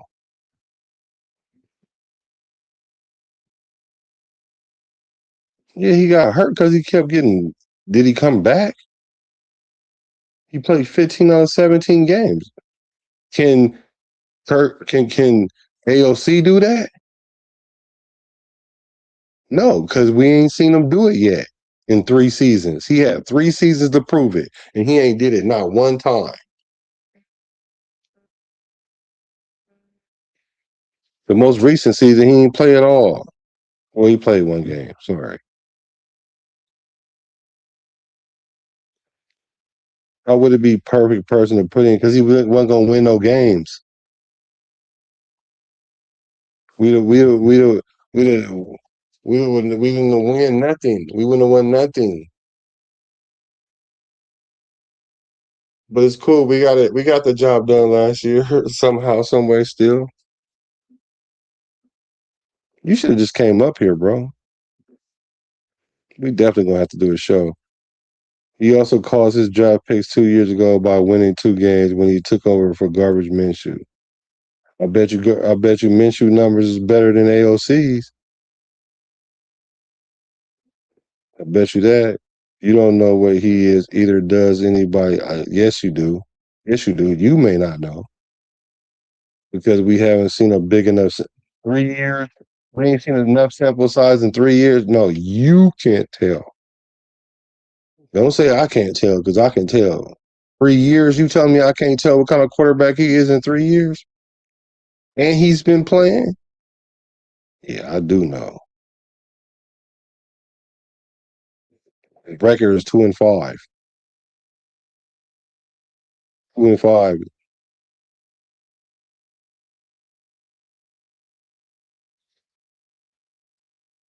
The league has a very short leash for black QBs. Racism exists. White people don't like to acknowledge racism. As black people, there's no black privilege, only white privilege. It's a tough one. I would like to think the Raiders don't deal in that, but it's still kind of, it'll be ignorant for me to think that they don't at all. Just because you like the rest of his roster, we haven't seen what anybody has because they played the Spurs and they don't play at all. Just because you like the rest of his roster, we haven't seen what anybody has because they played the Spurs or they played in Spurs or they don't play at all. Bro, you must get, bro. I can evaluate talent. I'm sorry. I can evaluate talent. Am I always right? No. Even scouts aren't always right. But I can evaluate talent and it don't even take a rocket scientist to know if this dude ain't played a whole 17 games yet, you can't consider him starter material. He may be backup material. Okay, if he was backup material, then why he ain't the backup now? Why we keep bringing in quarterbacks? Why do we keep bringing in quarterbacks in if he's a quality quarterback? And they see him every day, all the time. Maybe because he was 5-5, 2-7. Yeah, 8-10. So that's good. So it took us 3 years to find out he'll take us 8-10, and it don't even work like that though. It don't work like that. You can't add up all your stuff and then come up with a stat.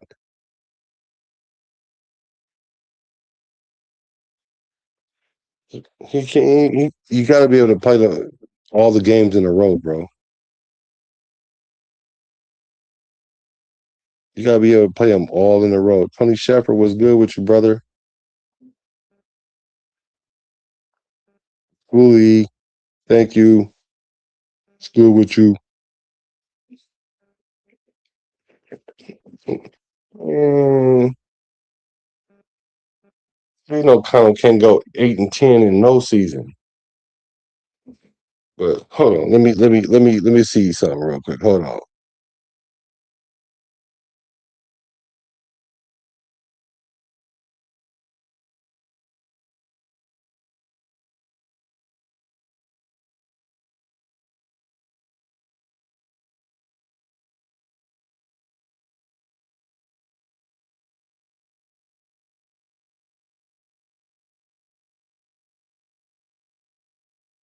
So look, check this out, man. So he fractured his thumb October 2024. Then he fractured his right wrist during preseason. Then he got carted off. So whatever, he got hurt 2 times. Let's say just 2 times. I ain't gonna even count him getting carted off. So he played 3 seasons, couldn't play one full season almost, and then got injured and played 7 games. So whatever. But I guess he was really fighting with Minshew, so that's not all the way his fault. It's not all the way his fault. He played against Kansas City last year, didn't he? And beat the third string team that you want to add as a good victory. That man, that man played the third string with no Patrick Mahomes, no Gardner Minshew, didn't score no touchdowns, no interceptions, threw for 67 yards or 102 yards, one of the two, and we lost. But yet and still, you think that we won because he played good. Sorry, man. He actually going backwards. He went from 5-5, 2-5 to 1-0, which he didn't win. We won with 5 field goals. Yeah, but you can't add up. You can't add seasons up to come up with a record, though, bro. Because the teams aren't the same every year.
Oh, what happened? I'm sorry. I'm over here talking crazy. That's why you said we lost you. Okay, I'm sorry. Dang. Let me see. Where was I? I was right. It's not his fault they keep putting players in front of him not as good with the money they're making. He's not better than Gardner Minshew, bro. He's not better than Geno. Those guys have proven that they can play a full season. Your boy haven't played a full season, man. We piecing up 3 seasons to come up with a full season or 2 seasons. AOC is not about to be on the third string quarterback. We're not about to need him very soon. We'll probably get a trade for him. IR or practice squad him up won't matter. He's not part of the long term. Yeah, don't put him on a practice squad though, because somebody will pick him up. Somebody desperate, pick him up. The whole team went backwards. It's been nothing but different OCs and head coaches. Derek Carr went through that. But regardless of all that, you can't get me to believe that AOC is an 8-10 quarterback. Because that mean if he was 8-10 for his first season, the next season he should go to the playoffs and a Pro Bowl.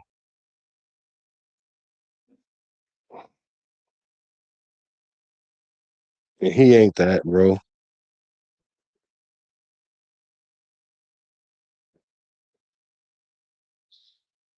But you give him good arguments, though. For sure, you give him good arguments for AOC, and I appreciate you because the more I hear him, the more I'm equipped to be like, what?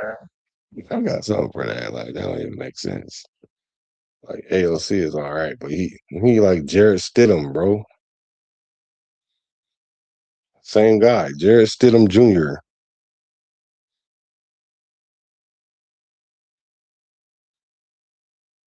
Yeah, he like Jared Stidham.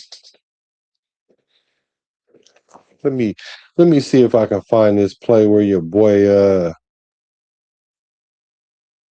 fumbled the ball. You won't tell me why he fumbled the ball in that situation, man.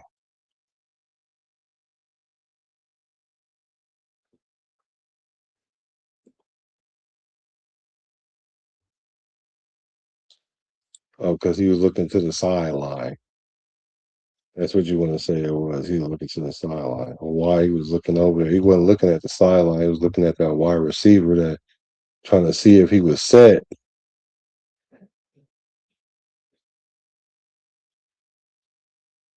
Hold on. Is this it right here? Let me see. Let me get this queued up for us.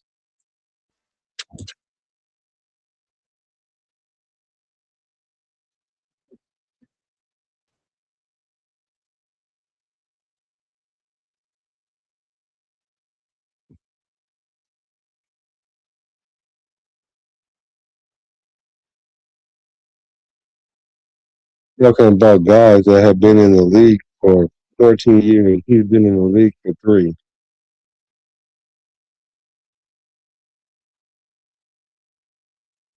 Well, he really been in the league 2 because he only played 1 game last year, bro. Here we go. Hold on. Let's look at the AOC play though, man. That wasn't AOC fault, but it really was. See, I'm trying to see some video where I won't get the copyright. Hold on, let me see though. So I want to show you the whole drive where he was snapping it. He was calling for the ball.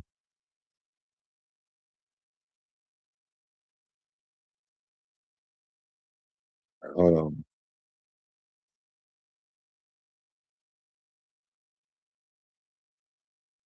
All right, hold on 1 second. I'm looking it up. Brock Bars is a beast, boy. And don't get me wrong, he was driving on that in that last drive for sure.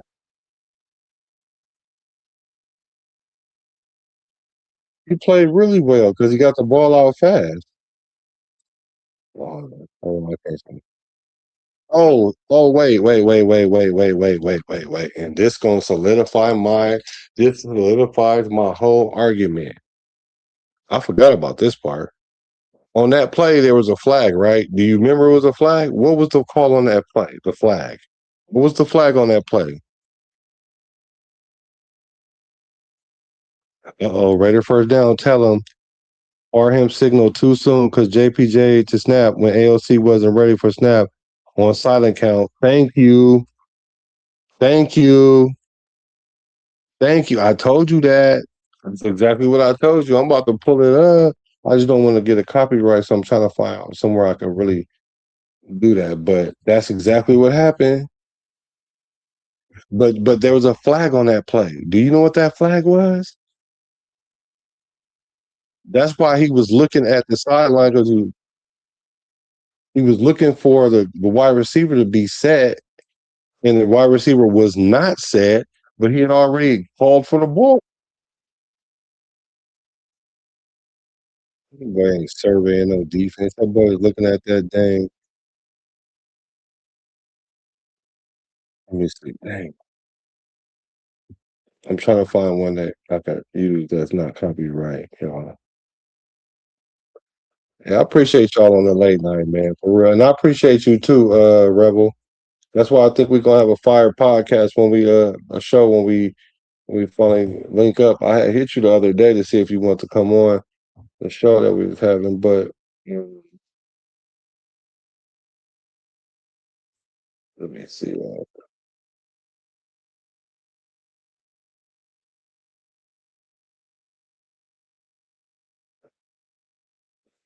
Dang, man, I'm trying to find this little play for y'all, man. Let's see who's out there tripping, man. I don't know why I can't find it out here.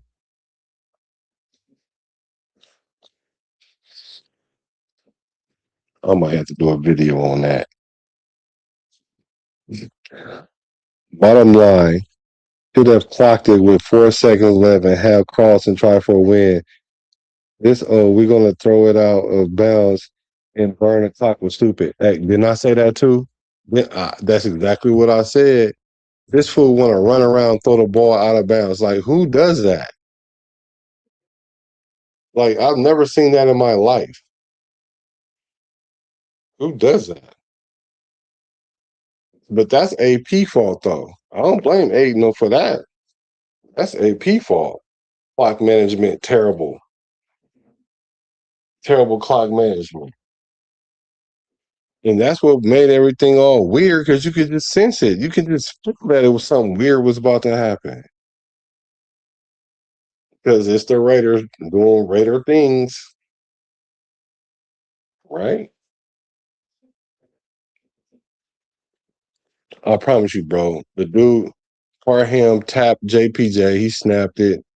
It was a flag because the wide receiver wasn't set. And that's what Aidan was looking at when he looked over there. He wasn't looking at the sideline. And then that's why he got hit with the ball. But that's his fault, though, because he got to make sure he's set before anything happens. That's the quarterback fault. The only way it ain't his fault is if the center just snapped it on his own, and he ain't about to do that. He ain't gonna snap it on his own. And the reason why JPJ snapped it because Parham touched him. So you tell me Parham just touched him for no reason?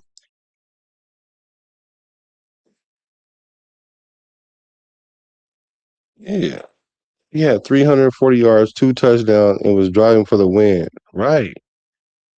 But he lost. Though. You know how many times you throw for 300 yards and lose a game? So the first good game he was in, and we gonna hang our hat on that one game? Yeah, he played good. I ain't gonna say he didn't play good.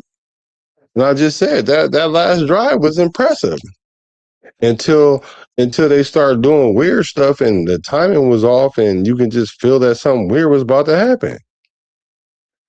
whether it was going to be a block kick or just something goofy, but you just thought it was going to be the offense because the reason why, because once they got down there, they act like they didn't know what they wanted to do. And then when they finally did do something, they did something so stupid that we was like, what was that?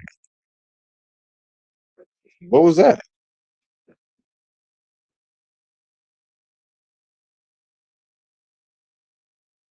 He didn't say exact. He didn't say the exact opposite of what I said. I told you that APJ snapped the ball because the guard touched him because the guard is looking at the quarterback when the quarterback gives the signal because the center can't see the signal and he tapped him and he snapped it. And he was looking to the wide receiver to see if he was set and he wasn't and the ball hit him on the snap. Is that not what you was saying, Raider first down? Let me see. 'Cause maybe I did read it wrong. Hold on, let me see. Let me go back up here. I could have swore Raider first down said something different.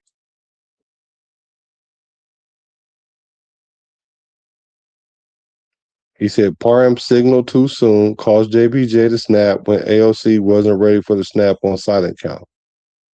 So again, so Parham just snapped the ball for no reason. No, Parham saw what's his name give a signal, but okay.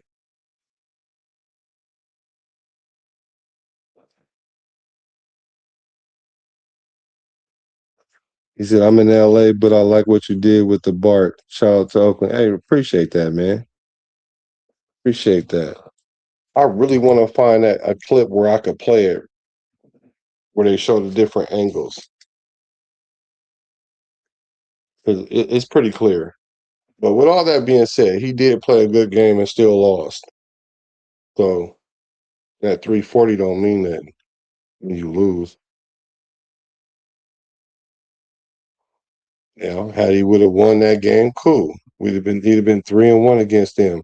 And really, those two games that he won, he didn't win those games. Why you won't? So how do you explain him throwing for 67 yards in a game? Explain that one then. Can you explain 67 yards in a game in a victory? How did he play good and we win because he threw 67 yards in the game or 102?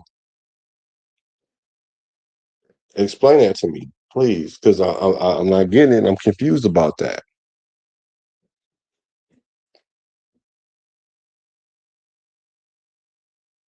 Like how you win? How you throw for 340 and lose, and throw for 67 yards and throw for 102 yards and win? That sounds like that don't have nothing to do with you. That's what that sounds like. Because whether you play good or bad, the result going to be dependent on the defense. That means you don't make or break the game. Although in that case, he did break the game because that was his chance to really go up. But really, he really could just be legit KC killer because to be honest, I don't even know any other quarterbacks that had that much action against him, whether they played good or not. So I'm not going to take all no credit away from him because regardless, at the end of the day, if he threw 67 yards and they end up winning, that's a win on his record.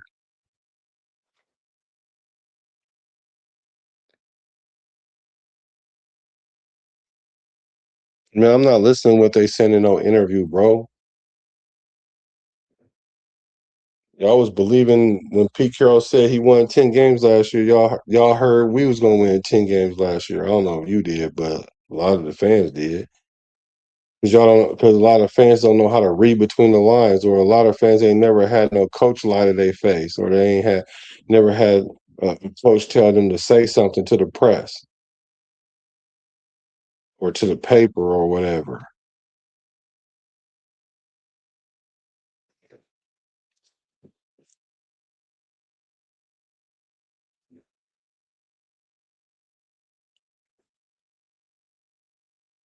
Then AOC better than Geno Smith and Gardner Minshew then.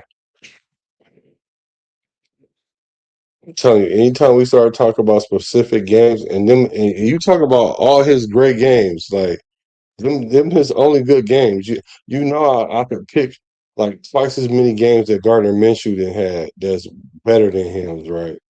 More than twice, especially Geno Smith too. And both of them guys have played at least 15 games out of a 17 season multiple times.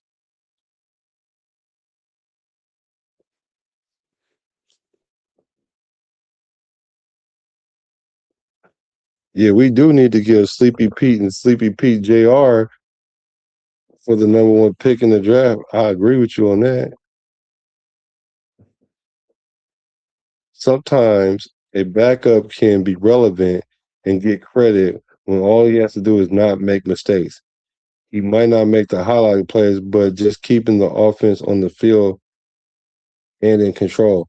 Yeah, you couldn't have kept him on the field too much with 67 yards unless the run game was going crazy. I think they said Zamir White was going off that game. So Zamir White won that game. It wasn't no AOC. But I will agree with you on that because sometimes all we need you to do is not lose the game. Whether you throw 0 yards, just don't throw no picks.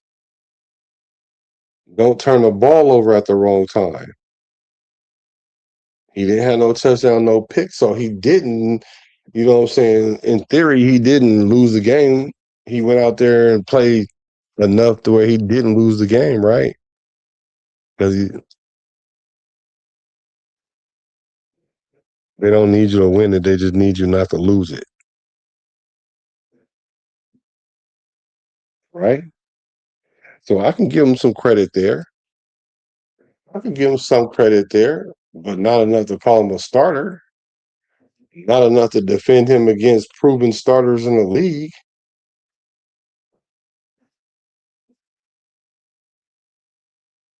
I can't do it, bro. ALC might not even be on this roster by the end of this year, bro. And I've been calling that. But let me ask though. So what should we do with AOC this year? What should we do with him?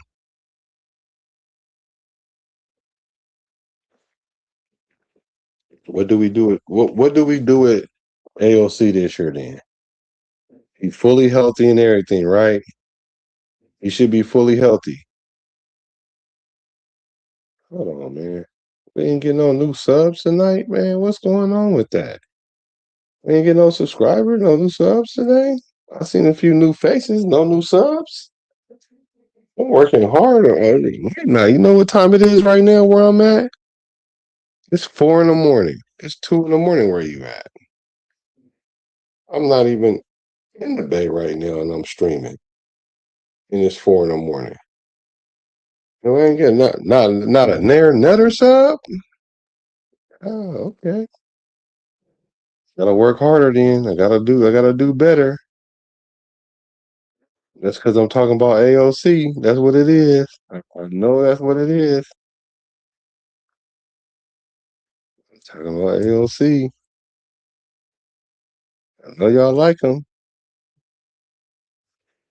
but he is not that guy. He's not going to be that guy either. I don't know where else he gonna play, but he ain't gonna play with us that much longer either. I promise you. I promise you. I promise you.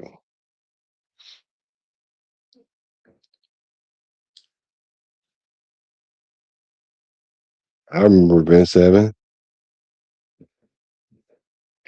That's why I like Ben Seven. He usually could just make enough plays not to be a hero and just grab a W to keep the team playing in December.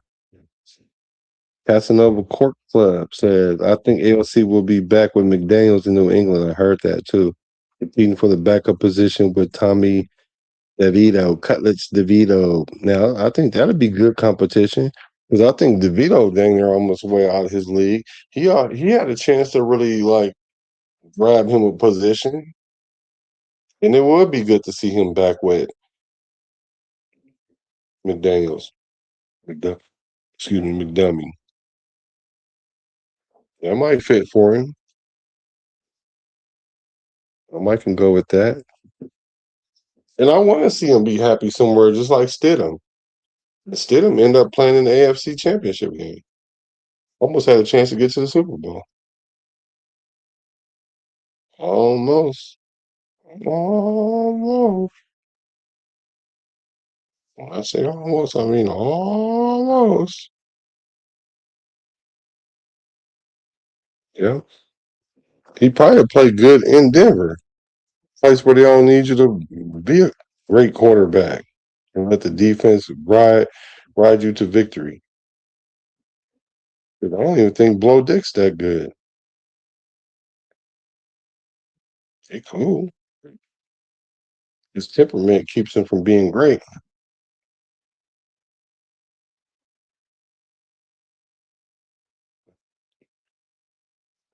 Well, y'all, I'm I'm I'm I'm really proud of you, Rebel. I'm really proud of you because I thought that I was able to think that Ben was like the AOC apologist. That's you. You the man. You can see the forest from the trees with him. I absolutely can't. I can't. He don't even look athletic. Let me stop. Let me leave bro alone. I just don't think he ain't got it, but he gotta go. Bro gotta go. Speaking of gotta go, I guess that's what I gotta do. That's what everybody said last year about what? What we say? Let's jump on the show. Let's do a show today, bro. You want to do a show today or Monday?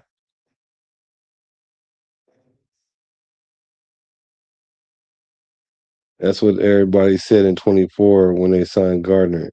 AOC still here. Yeah, because Gardner's going somewhere to start. He trying to work his way back into the starting position. Then he got injured. Where he playing at now? I forgot where he playing right now. He left Kansas City and went to where he went to. He went to some weak team. He probably gonna start for by the end of the year.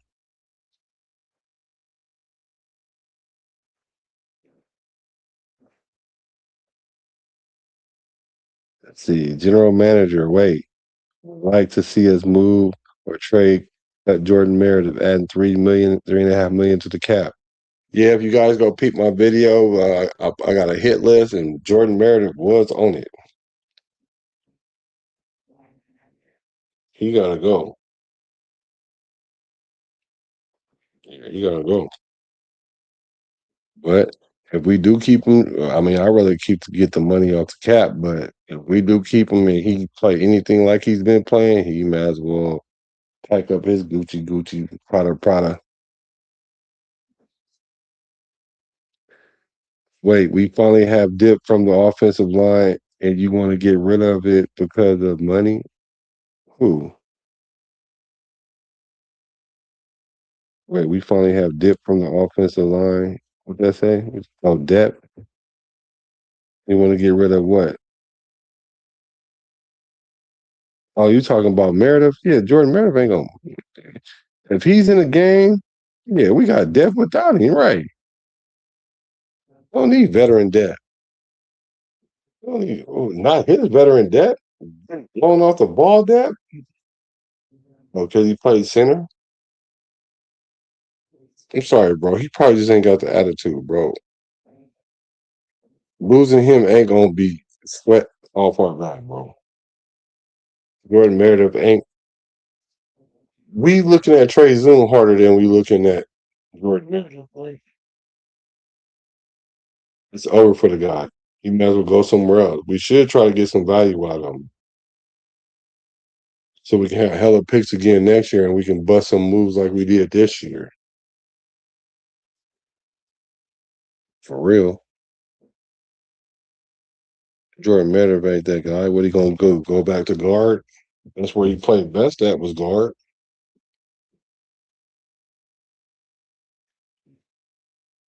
He's a smart guy, but I mean, at the end of the day, physically he was limited, but he might do better in his own blocking scheme. We'll see. We'll see in training camp. We'll see. We'll see what the competition look like.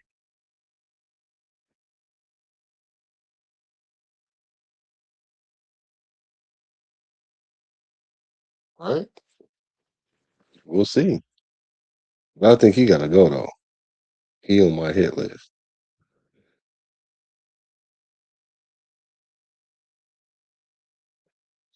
Okay, you want to do one today? Let me see. Today is so. What? Where you? Where you are? Are you Pacific Standard Time? Stone Raider was good. Oh, you on your lunch break, bro? We had a good conversation about your boy Aidan O'Connell. You like Aidan O'Connell too? What's your thoughts on Aidan O'Connell, man? He said he ain't gonna play at all, though. Gardner Minshew, yeah, he coming off an injury. He might not. Poor guy got a chance to start in Kansas City, got broke. Poor guy. I hope the whammy don't get Mendoza. I hope the whammy don't get Kirk Cousins. Because that Raider whammy is something else, man. Are you on the West Coast, Rebel? And what you want to talk about? I hope not AOC. I hope not. We're gonna have to do AOC another day. And it's funny because we agree on a lot of things, and then there's a couple things that we don't agree on too. Like it's almost like now it's like 60-40. Like I don't know if that's really what it is. Could be more like 70-30, but I don't know. And I enjoy the pushback because if there's something I'm not seeing, then I would like to see it. And then I had to retract what I said or give the props where it is due. But we can do what's Sundays? Anything going on Sunday? Because the NBA is on break, and there's hockey tomorrow. I could do really any time. Maybe in the afternoon, like about you know, what's 4? I don't know, 5, 6, 7.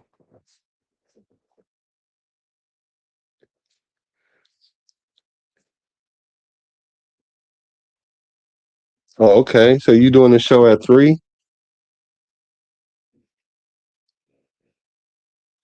Yeah, I'll peep your show. Raiders first down. I didn't know you had a show. Webb, what's good with Webb?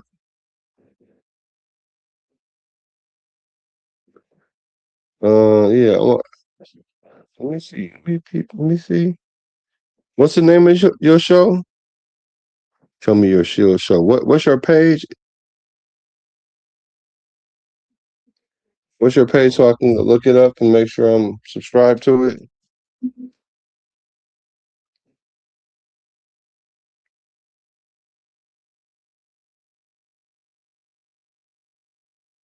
Let me look it up real quick. What's the name of your page, bro?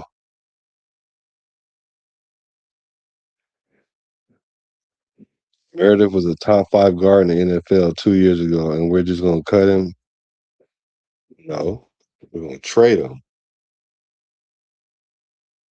That's what we should do. And if we can't trade him, and he come in and get beat out by Trey Zoom, or anybody else, Grant or Rogers, what does that tell you?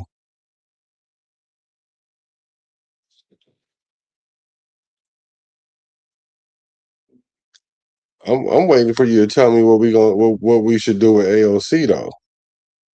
With this current quarterback room, what should we do with AOC?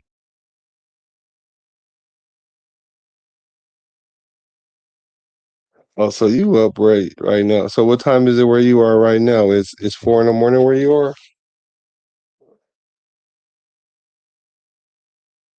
So we're gonna be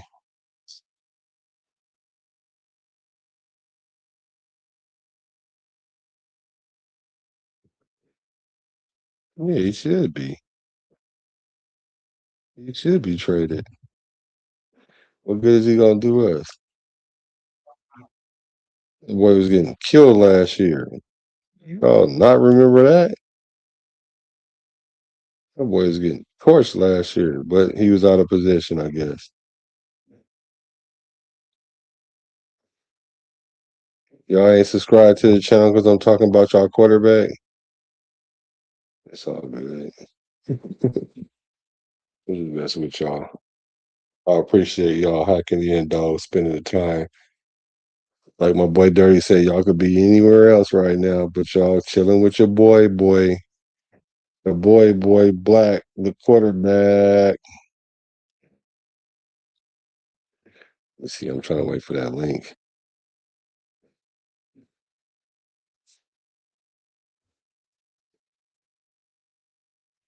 Yeah, Jordan Meredith need to get up out of here. What we waiting? So we waiting. Well, I guess we can't say it's a new regime every year because we about to have this one for a minute. We definitely got to have this regime for a minute, unless the Raider Nation run Hunt Kubiak out of here because we played Mendoza too early, listening to the fans, and then he ended up being a bust. I don't see that happening though. We're doing things the right way, y'all. And we normally don't do things the right way. So, you can't expect something good when you're doing it bad. But you can expect something good if you're doing it the right way. Does it always pan out to that? No. But it puts you in a position for it to happen though.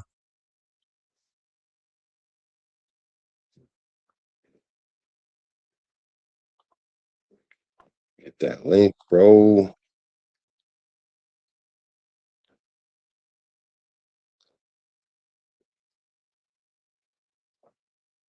Let me see something.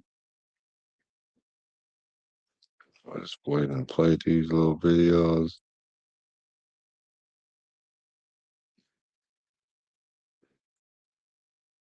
When you get one, you get Fernando Mendoza. Yep. And I believe he's going to be a good player. I don't know if he's going to be a generational player, but I believe he will be a good player. Yep. But I just feel like when you get Traden Stoops, low key, that dude is really good. Mm-hmm. But the biggest thing, when you get a first round guy in the fourth round, that's a win. Jermod McCoy may end up being, if he stays healthy, one of the best defensive players in his class. Big, fast, and he gets his hands on the ball. Yeah. I didn't think I would say the Raiders. Yeah. But I really, really like what the Raiders have done on the defensive side of the ball. Biggest steal of the entire 2026 NFL draft, and it happened in silver and black. The Las Vegas Raiders grabbed Jermod McCoy, and if this man stays healthy, oh my goodness, this changes everything for Vegas. First-round talent falling to the Raiders at a fraction of the cost. The athleticism, the instincts, the football IQ are all there. Pair McCoy with Fernando Mendoza, Brock Bowers, and Ashton Jeanty, and suddenly the Raiders aren't just contenders, they are Lombardi Trophy conversation.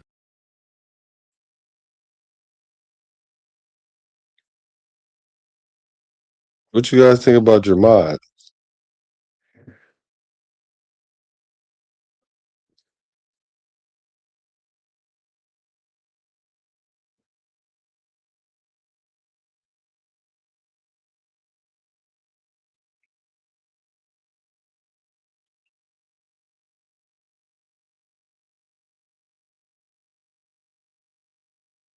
This win.